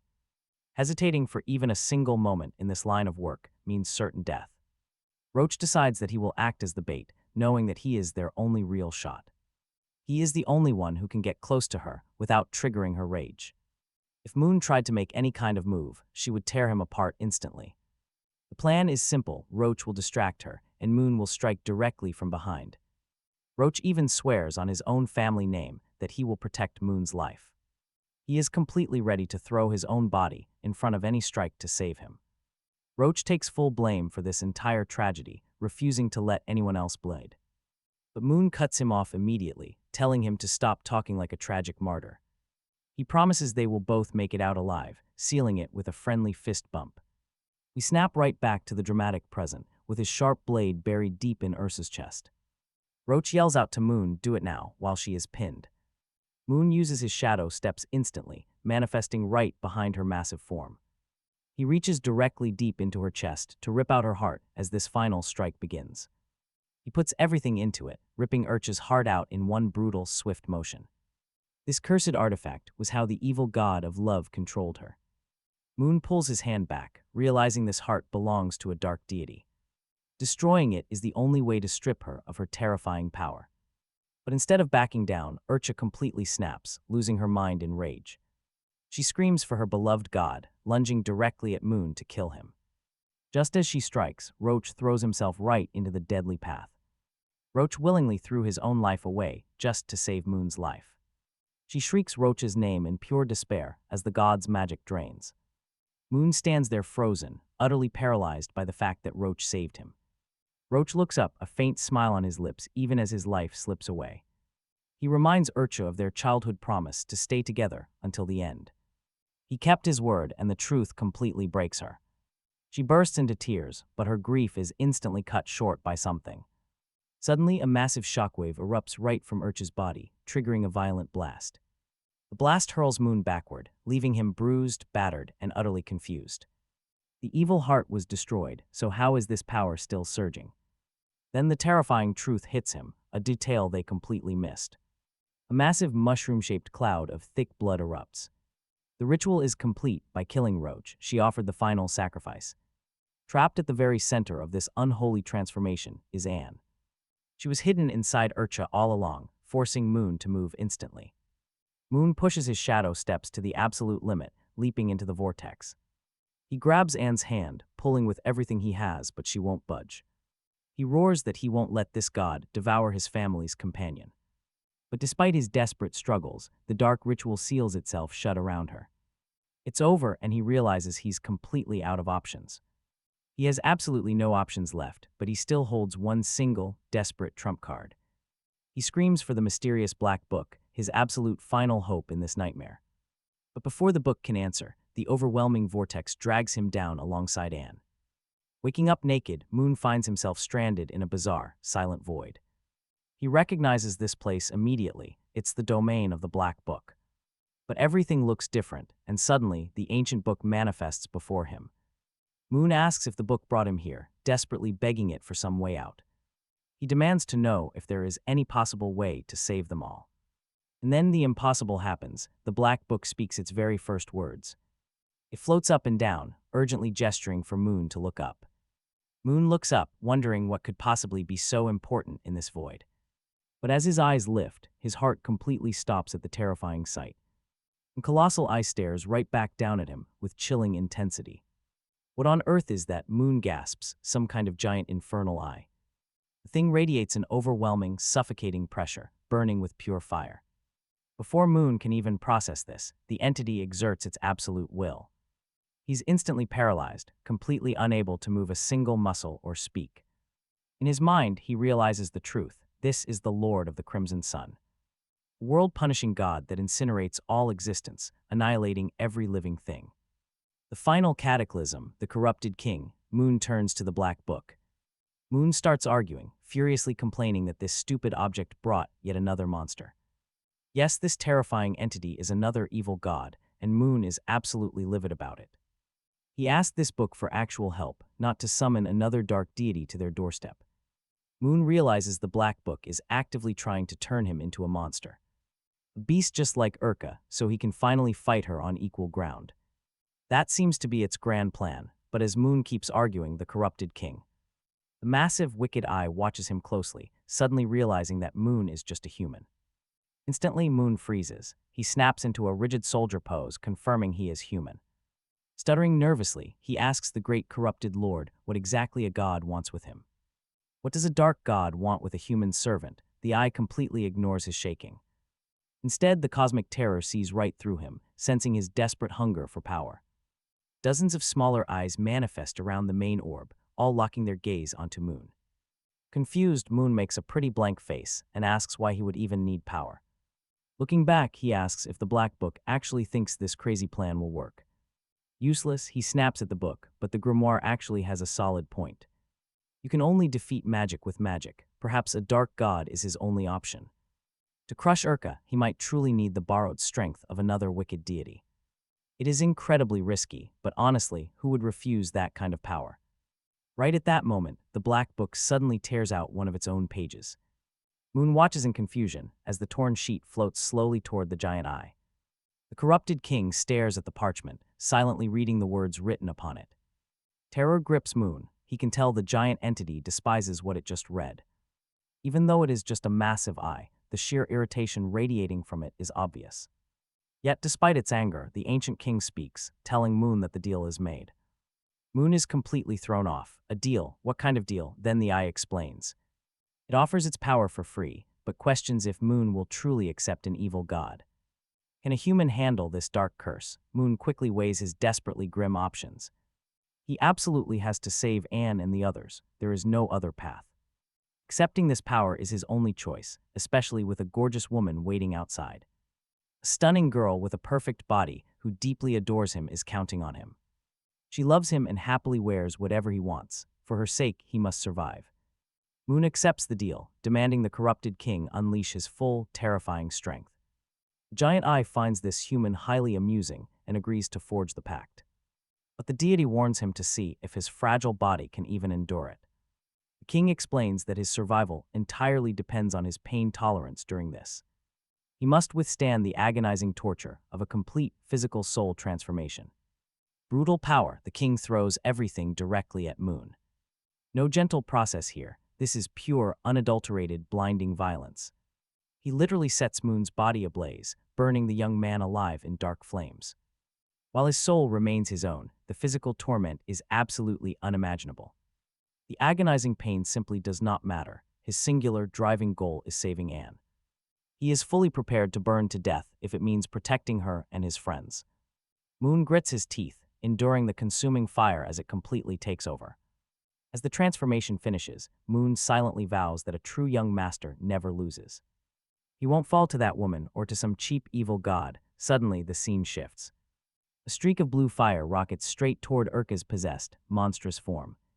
The parasite senses it. From afar, a figure approaches at high speed. It's Moon, cradling Anne gently in his arms. He actually managed to rescue her in time. The evil god shivers. A massive, suffocating pressure is radiating from the boy. It stares at Moon from a distance, recognizing him as the pest from earlier. Yes, the same annoying little fly. Meanwhile, Moon carefully sets Anne down. He props her against a tree, telling her to wait while her young master handles business. The evil god mocks him, asking if he's still Urka's loyal little puppy. The sad dog who kept crying out her name, but Moon completely ignores the taunt. He doesn't even blink, simply whispering back that this almighty god is incredibly pathetic. Shocked, the entity freezes. This power shouldn't exist here. Moon sneers that it's the corrupted king's power. If you can grant strength, why can't he? If a fake god like you can possess a girl, why is this so surprising? He glares coldly at his foe. Calling yourself a god of love is a total joke. And that joke ends right now. High above, the corrupted king watches the show. Moon gathers an absurd amount of magical energy, focusing it into a single point. He lets it loose. A massive blast engulfs the entire area, obliterating the god. The creature screams in agonizing pain as the devastating magic begins to dissolve its body. Honestly, even Moon is stunned by how ridiculously strong this borrowed power actually is. One-shotting a literal god, absolutely wild, but the monster isn't completely finished yet. A faint, ragged breath escapes. The battle isn't over yet. The broken deity gasps out, expressing utter disbelief that its grand masterpiece was ruined. Ruined by an insect, a pathetic little bug like Moon. An insect who went so far as to sell his soul to the corrupted king. The dying god sneers, warning him that the king never plays nice for long. That entity will eventually consume him, glaring straight at the terrified boy it speaks. It warns him to remember this moment, because it will return to hunt Moon Campbell. Moon stands completely paralyzed. Absolute panic takes over him. He never expected to force a true deity to reveal its absolute name. The dark god is defeated for now, but it could still return. Desperate to fix his massive mistake, Moon tries to scramble for a quick lie. He screams at the fading mist, "My name isn't Moon, it is Ariel." A pretty pathetic attempt at a lie. Slowly, the dark smoke begins to clear away. The terrifying monster is gone, leaving only Urka's limp, unconscious body on the dirt. But Moon doesn't even notice her. He's totally trapped inside his own racing thoughts. The looming threat of a god's vengeance eats at his soul. He tries to cope. That mysterious black book has always saved his skin before. It will surely do it again. He has absolutely zero doubt. Suddenly, a familiar voice calls out. Someone is calling out for their young master. It's none other than Anne. She's running toward him, tears streaming down her face because she thought he was dead. Sobbing, she clings to him, gasping that she thought he was gone forever. She felt completely helpless, lost, and ready to give up on her own life. Gently, Moon comforts her, whispering that everything is finally going to be fine. The battle had finally ended. The evil god was dead. It was over. Through the chaos, Anne remembered watching from a distance. She only caught a fleeting glimpse of Moon before the dark entity suddenly vanished completely. Limping forward, she asked if he was the one who ended it. Moon hesitated, instantly realizing that revealing his secret contract with the evil god would crush her. She couldn't handle that dark truth, so he chose a lie instead. He claimed he managed to track down and destroy the core inside Urka's heart. With that dark core completely shattered, the massive crisis was finally resolved. But he quickly steered her away, muttering that dead gods didn't matter right now. He grabbed her shoulder, telling her she had a far more urgent task.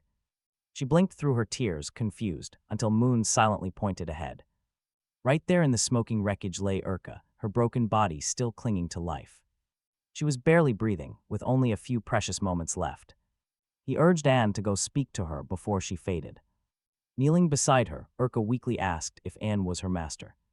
She whispered, asking if the nightmare was truly over, and Anne nodded through tears. The horrific entity that possessed her was gone for good. Urka murmured that she was relieved, before apologizing for all her sins.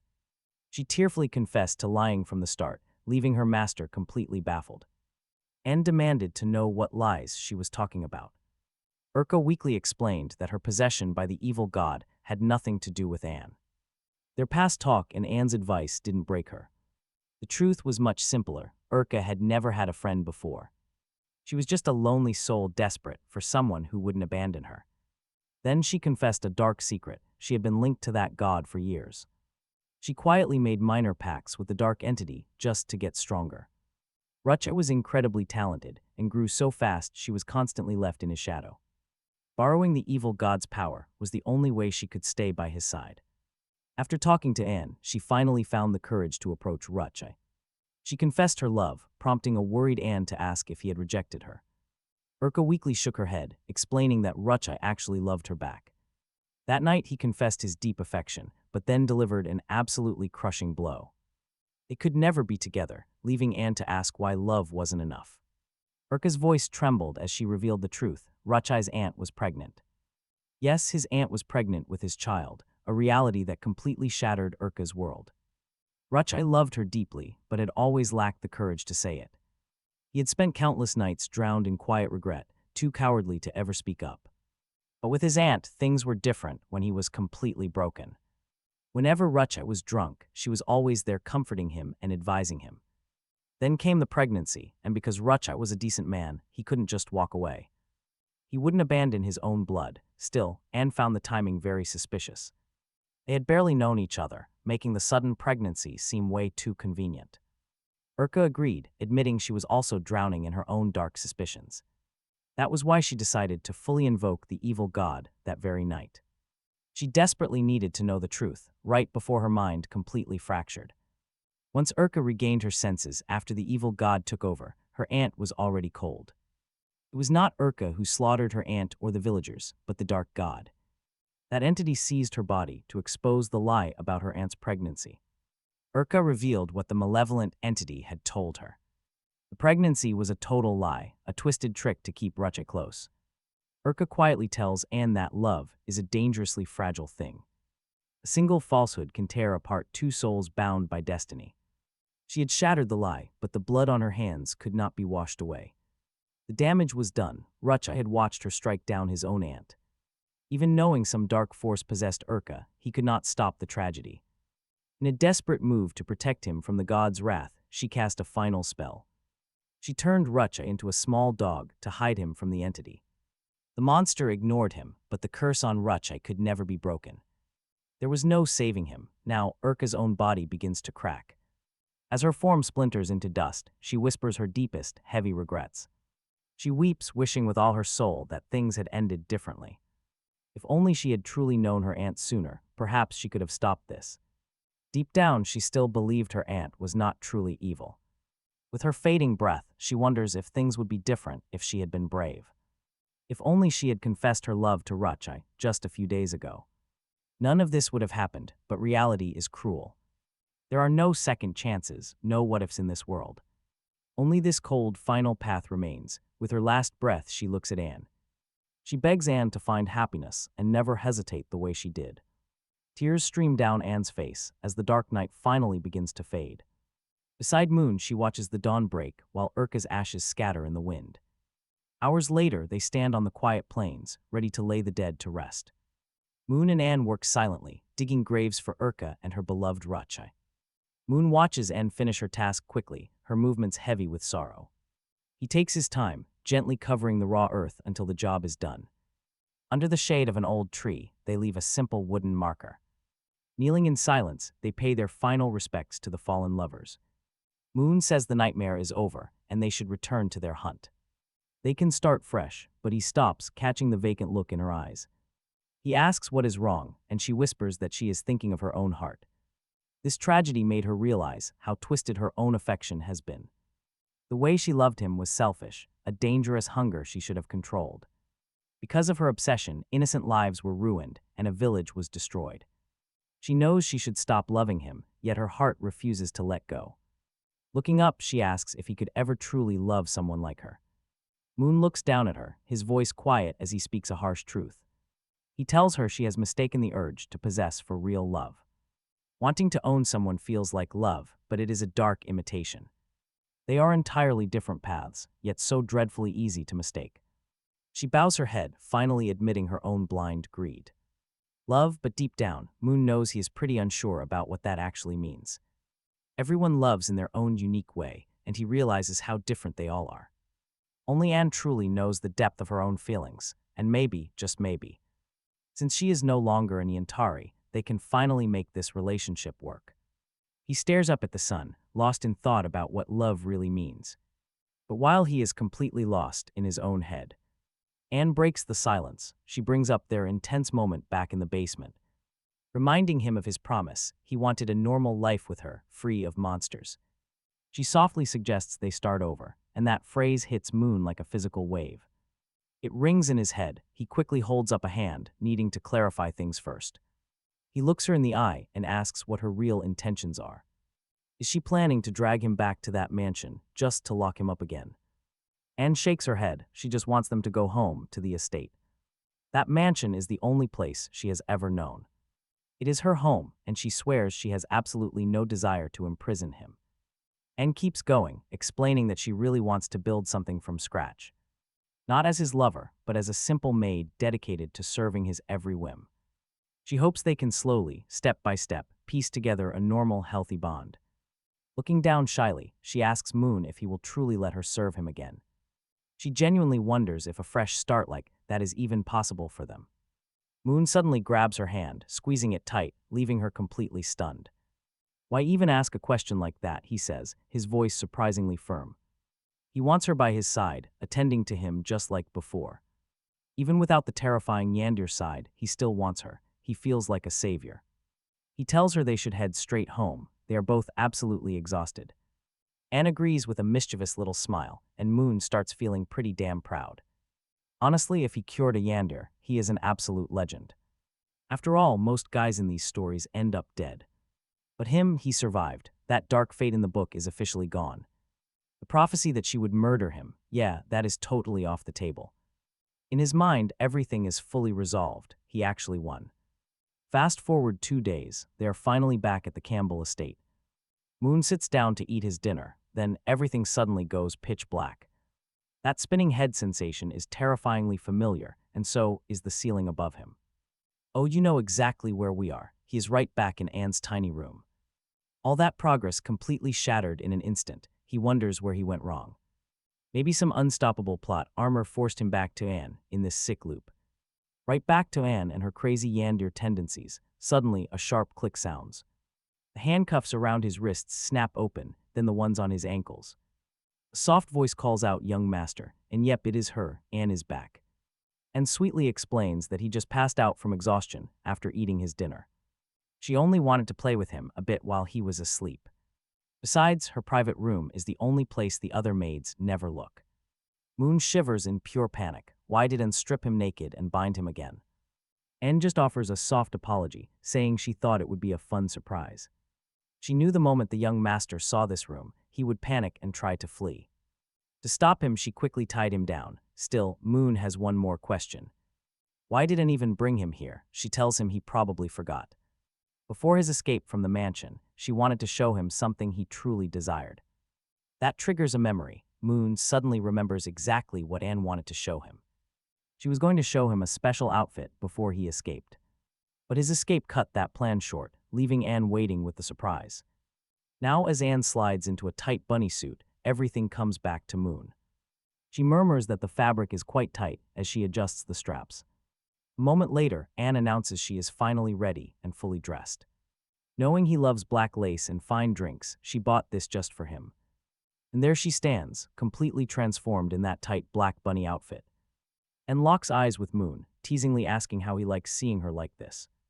Moon's brain completely short-circuits. Before he can even speak, a drop falls.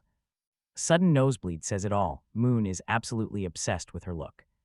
Anne crawls down near Moon, admitting she should have listened to him sooner. Her mistake. From now on, his desires come first. She inches closer. Moon can only watch as the heat rushes to his face. Anne looks up at him, asking if they can do whatever he wishes tonight. He holds the power. Anne lies back, waiting for his command. Now we obviously cannot show the details, as things get incredibly intense. I know how you guys are, so let us keep it clean. The camera cuts to the next morning, showing the aftermath of their wild night. Anne slowly opens her eyes, waking up in the quiet morning light. Anne immediately mutters an apology to the young master for falling asleep. She panics, realizing they should have been awake and moving by now. But mid-sentence, she freezes. Moon is gone, she screams his name. To make matters worse, she realizes she is still completely bare. A few minutes later, Anne scrambles into her clothes, heart pounding. Just as she finishes, a soft meow echoes, followed by Noelle's voice. We see the little girl, Noelle, surrounded by several tiny kittens. Noelle tilts her head, politely asking if Anne is feeling any better. Anne blinks in utter confusion, asking Noelle what she means by that. Noelle explains that early this morning, the young master told them she was sick. He said Anne caught a bad cold and needed to rest. He specifically ordered everyone not to disturb her room so she could sleep. While they speak, Anne notices the tiny kitten cradled in Noelle's arms. Anne asks where they came from, and Noelle smiles warmly. The young master apparently bought them this morning from a girl named Wine. Noelle explains that Wine is just a simple city girl whose family makes shoes. Whenever Wine is not in school, she takes care of strays. She rescues the poor animals from the streets and feeds them. But Wine's allergic parents absolutely refused to let the cats inside. On top of that, Wine's classes at boarding school start very soon. With her studies starting, she desperately needed to find them a home.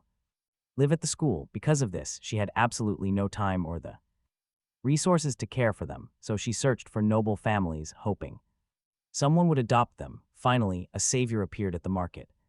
It was young Master Moon. He bought every single kitten she had. Wine recounted that Moon even gave her 200 moni wormo, the local currency, to cover her studies, and she finished by calling him a very kind man. Hearing this, Anna smiled. Everything finally clicked, but still. She reasoned that 3 kittens were already a pretty big handful. Then, Noel whispered into Anna's ear, there were actually 4. At first, the young master only wanted 1, but little Wine insisted that if he adopted, he had to take the entire family, including the mother cat, so the family would remain united. Young Master Moon found Wine's condition pretty fair and ended up accepting it, taking every single kitten home. Wine then asked Monica, the other maid, if she could visit the kittens from time to time. Monica replied that the young master said Wine was always welcome at the Campbell mansion and could visit the kittens whenever she wanted. Wine commented that young master Moon was an amazing man. After their chat, Anna asked Noel where the young master had gone. Noel replied he had returned from the market just a short while ago. A bit later, Anna and her companion knocked on Moon's bedroom door. He replied the door was not locked and they could enter. Anna and her companion slowly pushed the door open to see Moon playing with the kittens. He explained that he saw she was exhausted and did not want to disturb her, which was why he let her rest, but Anna barely heard a word. She simply jumped forward, throwing her arms around him like they had been apart for years. Anna said she was incredibly scared, knowing he had to leave for the academy. She thought he had left without saying goodbye, which would have left her completely heartbroken. Moon reassured her that even though registration time was here, he would never leave without bidding her farewell, telling her she could completely rest easy. About that, once her panic settled, Anna asked how the young master had gone to the market and returned with so many kittens. Moon replied that on his way back, he remembered Anna asking if he liked cats and thought she might want a little companion, so passing by the market that morning, he spotted a shop and found this cute little kitten now resting on the bed. Moon revealed his name was Moon Segundo, or Mew Mew for short, and asked for her thoughts on the name, noting the kitten was very much like him, sharing the same eyes and fur color as his own hair. It was basically a miniature, ultra-adorable version of himself. Seriously, the resemblance is hilarious. Cradling the little kitten, Moon offered it to Anna as a special gift, basically a tiny version of himself. He added that when the academy term started, he planned to return as quickly as possible. He knew she would probably love to go with him, but the institution's strict rules simply forbade it. Furthermore, Anna's duty during this time was to manage the Tuduki family's affairs back at the estate, so while he was away at the academy, he wanted little Mew Mew to keep her company, knowing how much she would miss him greatly. He then asked if she liked the gift, and it was obvious she loved the idea. It was incredible. She adored Mew Mew and promised to take absolute care of him. Hours later, deep into the night, Moon lay on his bed lost in thought. His dark assassination techniques had risen by 3 whole levels. That was a huge win, but he had gained 0 magical benefits from his brutal clash with Urka. Even so, during that fight, he pulled off something far more critical, saving Anne. He broke her out of that cold, empty state she was trapped in. He also realized the dark prophecy of her killing him was probably shattered. She was acting like herself again. Now he just had to play it safe at the academy and avoid the arrogant heroine, Ariel, at all costs. If he managed that, he would survive. But then, a knock. Moon frowned. Who would show up at his door this late at night? It was Anne. When he asked why she was awake, she admitted sleep was impossible. Her mind was racing with thoughts of his departure. The young master was leaving for the academy tomorrow for a very long time. Moon felt her anxiety, gently inviting her inside to talk it through. Offering a gentle smile, he asked if she would like to sleep by his side, since this was his final night at the mansion for many months. She looked up, asking if they should behave as they had before, and quietly started unbuttoning her clothes, but Moon stopped her right there. He caught her hands, telling her to hold on and wait. She was confused, asking what the young master meant by that. Moon smiled, explaining they were doing something totally different tonight. Something different, she repeated, her curiosity piqued. Soon they were both lying down in bed side by side, and no, it is not what you think. They were simply talking. Anne asked if he actually liked doing nothing. He explained that moments like this mattered, because love is not just physical. It is about sharing words, building a genuine emotional bond, and truly understanding the core of the person you hold dear. Anne leaned closer, whispering that she hated the thought of leaving him. After everything they had survived, they were finally forced apart again. Just when things finally got resolved, they had to separate, Moon reassured her. That an academy semester only lasted 4 months, and after that, he would instantly head back home to Mansenburg for the holidays. Anne softly protested that 4 months felt like an eternity, and she hated it. He suggested she could write to him whenever she felt lonely. Promising he would reply right away, she whispered his name again. He asked what was wrong, and she spoke of feeling his warmth, breathing in his scent as he lay right next to her. She admitted she could not hold back anymore, begging for just one night of closeness before he disappeared to the academy for 4 long months. Moon closed his eyes. Fine, there was no harm in giving in. Truth was, he could barely control his own desires around her. He cared deeply for Anne, especially after that infamous bunny outfit incident. He had wanted to take things slow, but tonight all rules were off. There was no escaping this conversation now that she brought it up. Moon slowly undresses, teasingly telling her that he will be on top this time. Anne simply lies there, quiet, not making a single move to resist. She whispers that she will do exactly what her young master desires. While they stay occupied, the camera slowly zooms in on the strange black book. Destiny intervention is active, 100%. Memory erased, complete, only a final message remains. It tells Moon Campbell to keep striving. What does that even mean? This mysterious book holds secrets that will surely change his path later on. Next, we cut to St. Mary's Academy, a completely different setting. This prestigious academy is where Moon will be studying for the next 4 months. By the massive pool, a familiar foot dips into the water. Ariel is back, making her grand return now. She plunges right into the water, splashing waves in every direction. Arriving a whole week early was totally worth it to get this pool. Now she and her sister can have this massive place completely to themselves. She calls out to her sister Lee, asking if she is having fun. Little Lee has grown quite a bit since we last saw her. Lee warns her that even though classes have not started, teachers are here. A few staff members arrived early, so they should probably be careful. If they make too much noise in the water, they might get scolded. Ariel tells her to stop stressing out. She already handled the staff.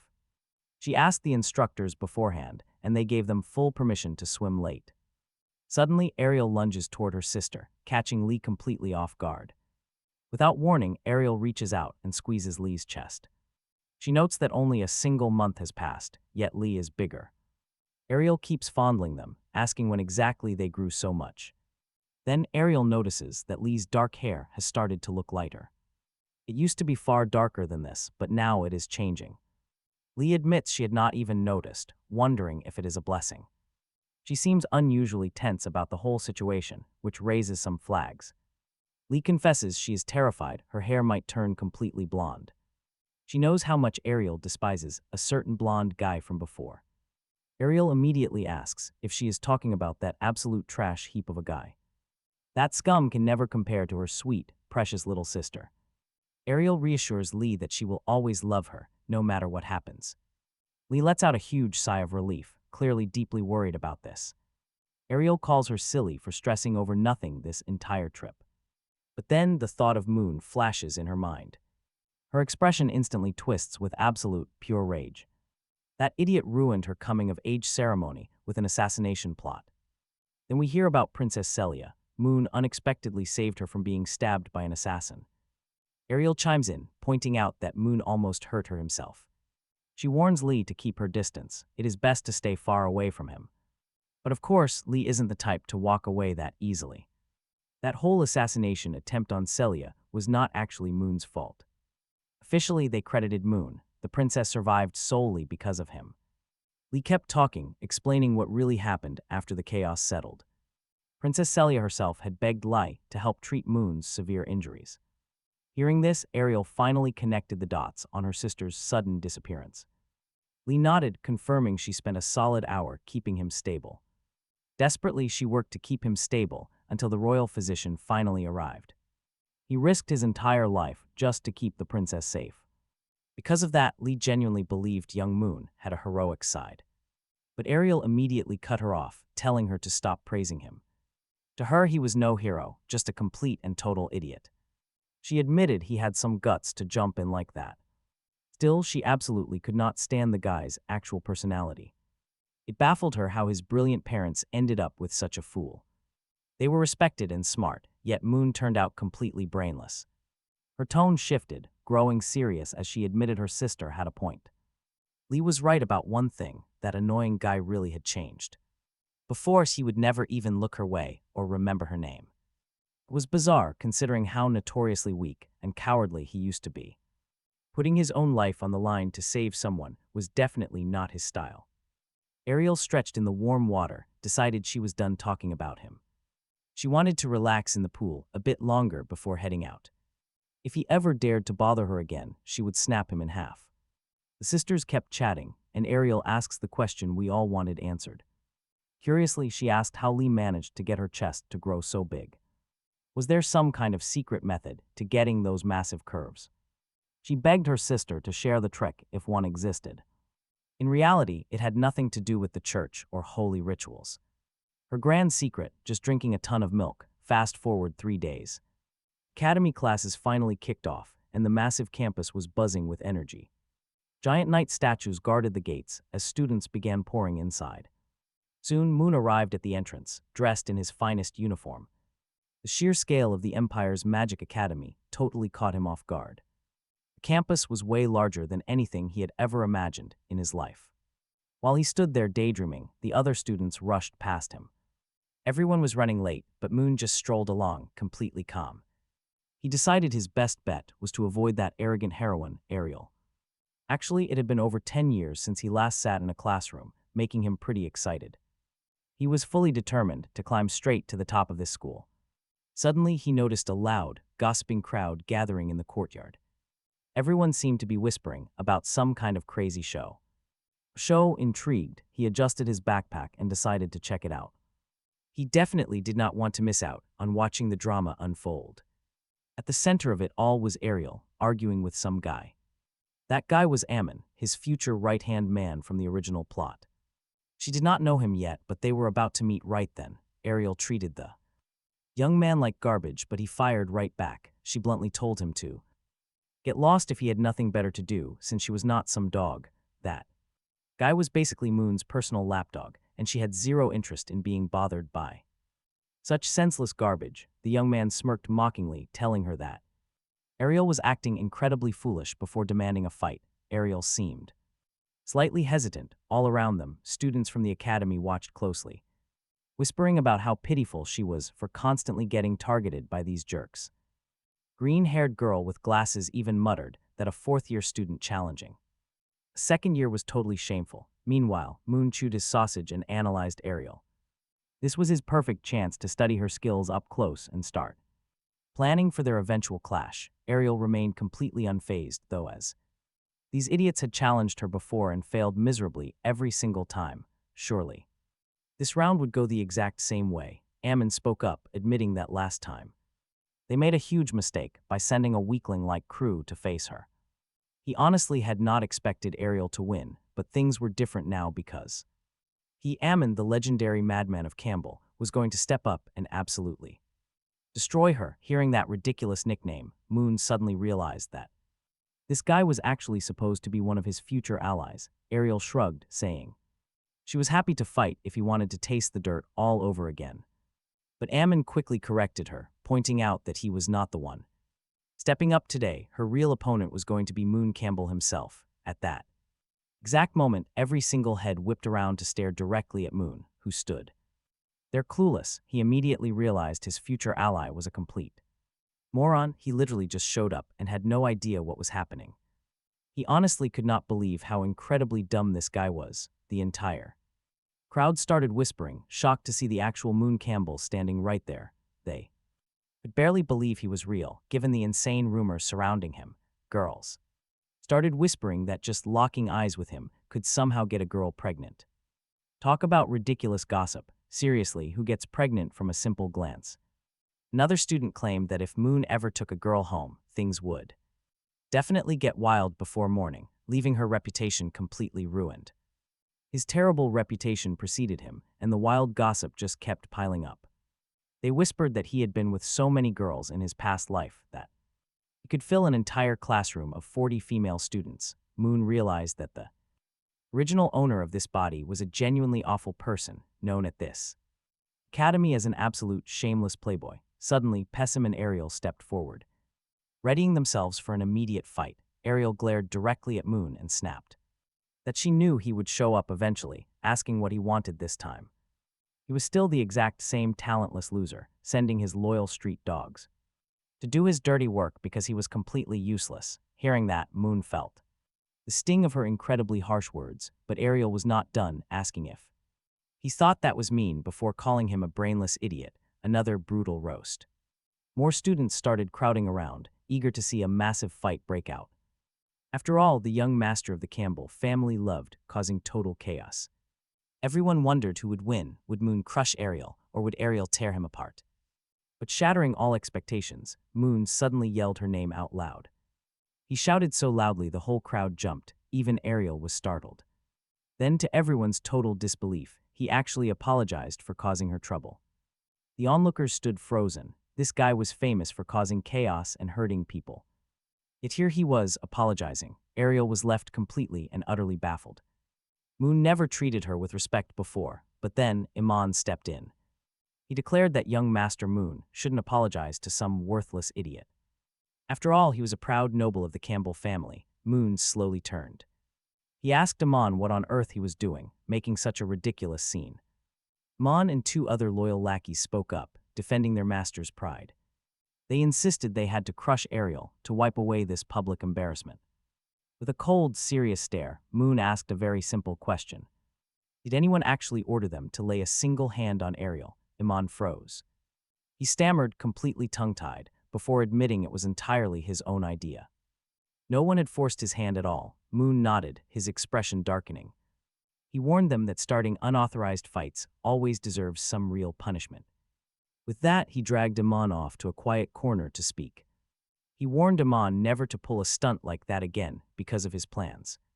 He ordered Iman to gather the guys and apologize to Ariel properly. Once that was done, Iman was to take some cash from his master. He wanted them to treat themselves to a nice meal at the canteen. But first, they had to clear out this annoying crowd of onlookers. Moon admitted he was the one to blame, leaving Iman taking the heat. He felt bad that Iman got the worst of it.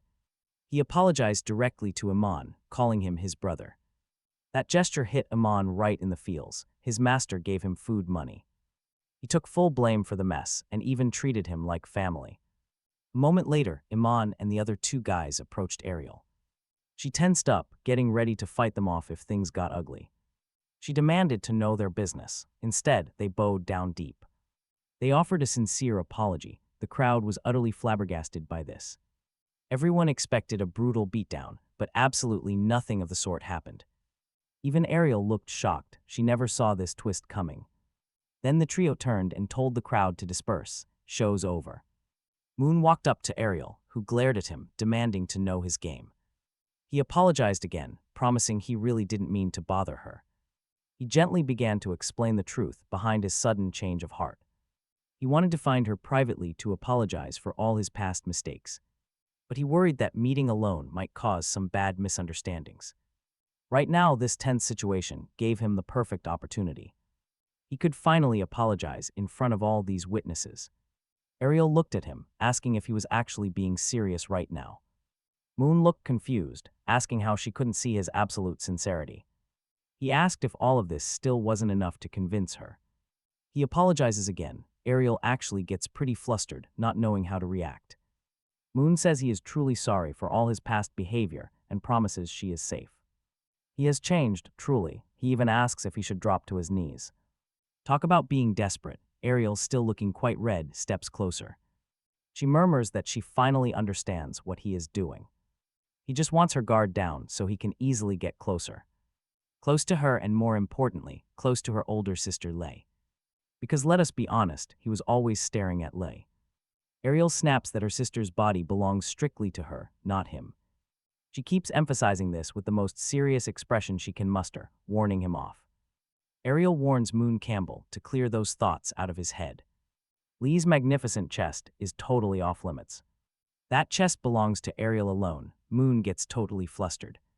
He stammers nervously before trying to clear up this absolutely massive misunderstanding. Since they are on this topic, he decides to clarify. He promises Ariel that today he is going to be completely honest.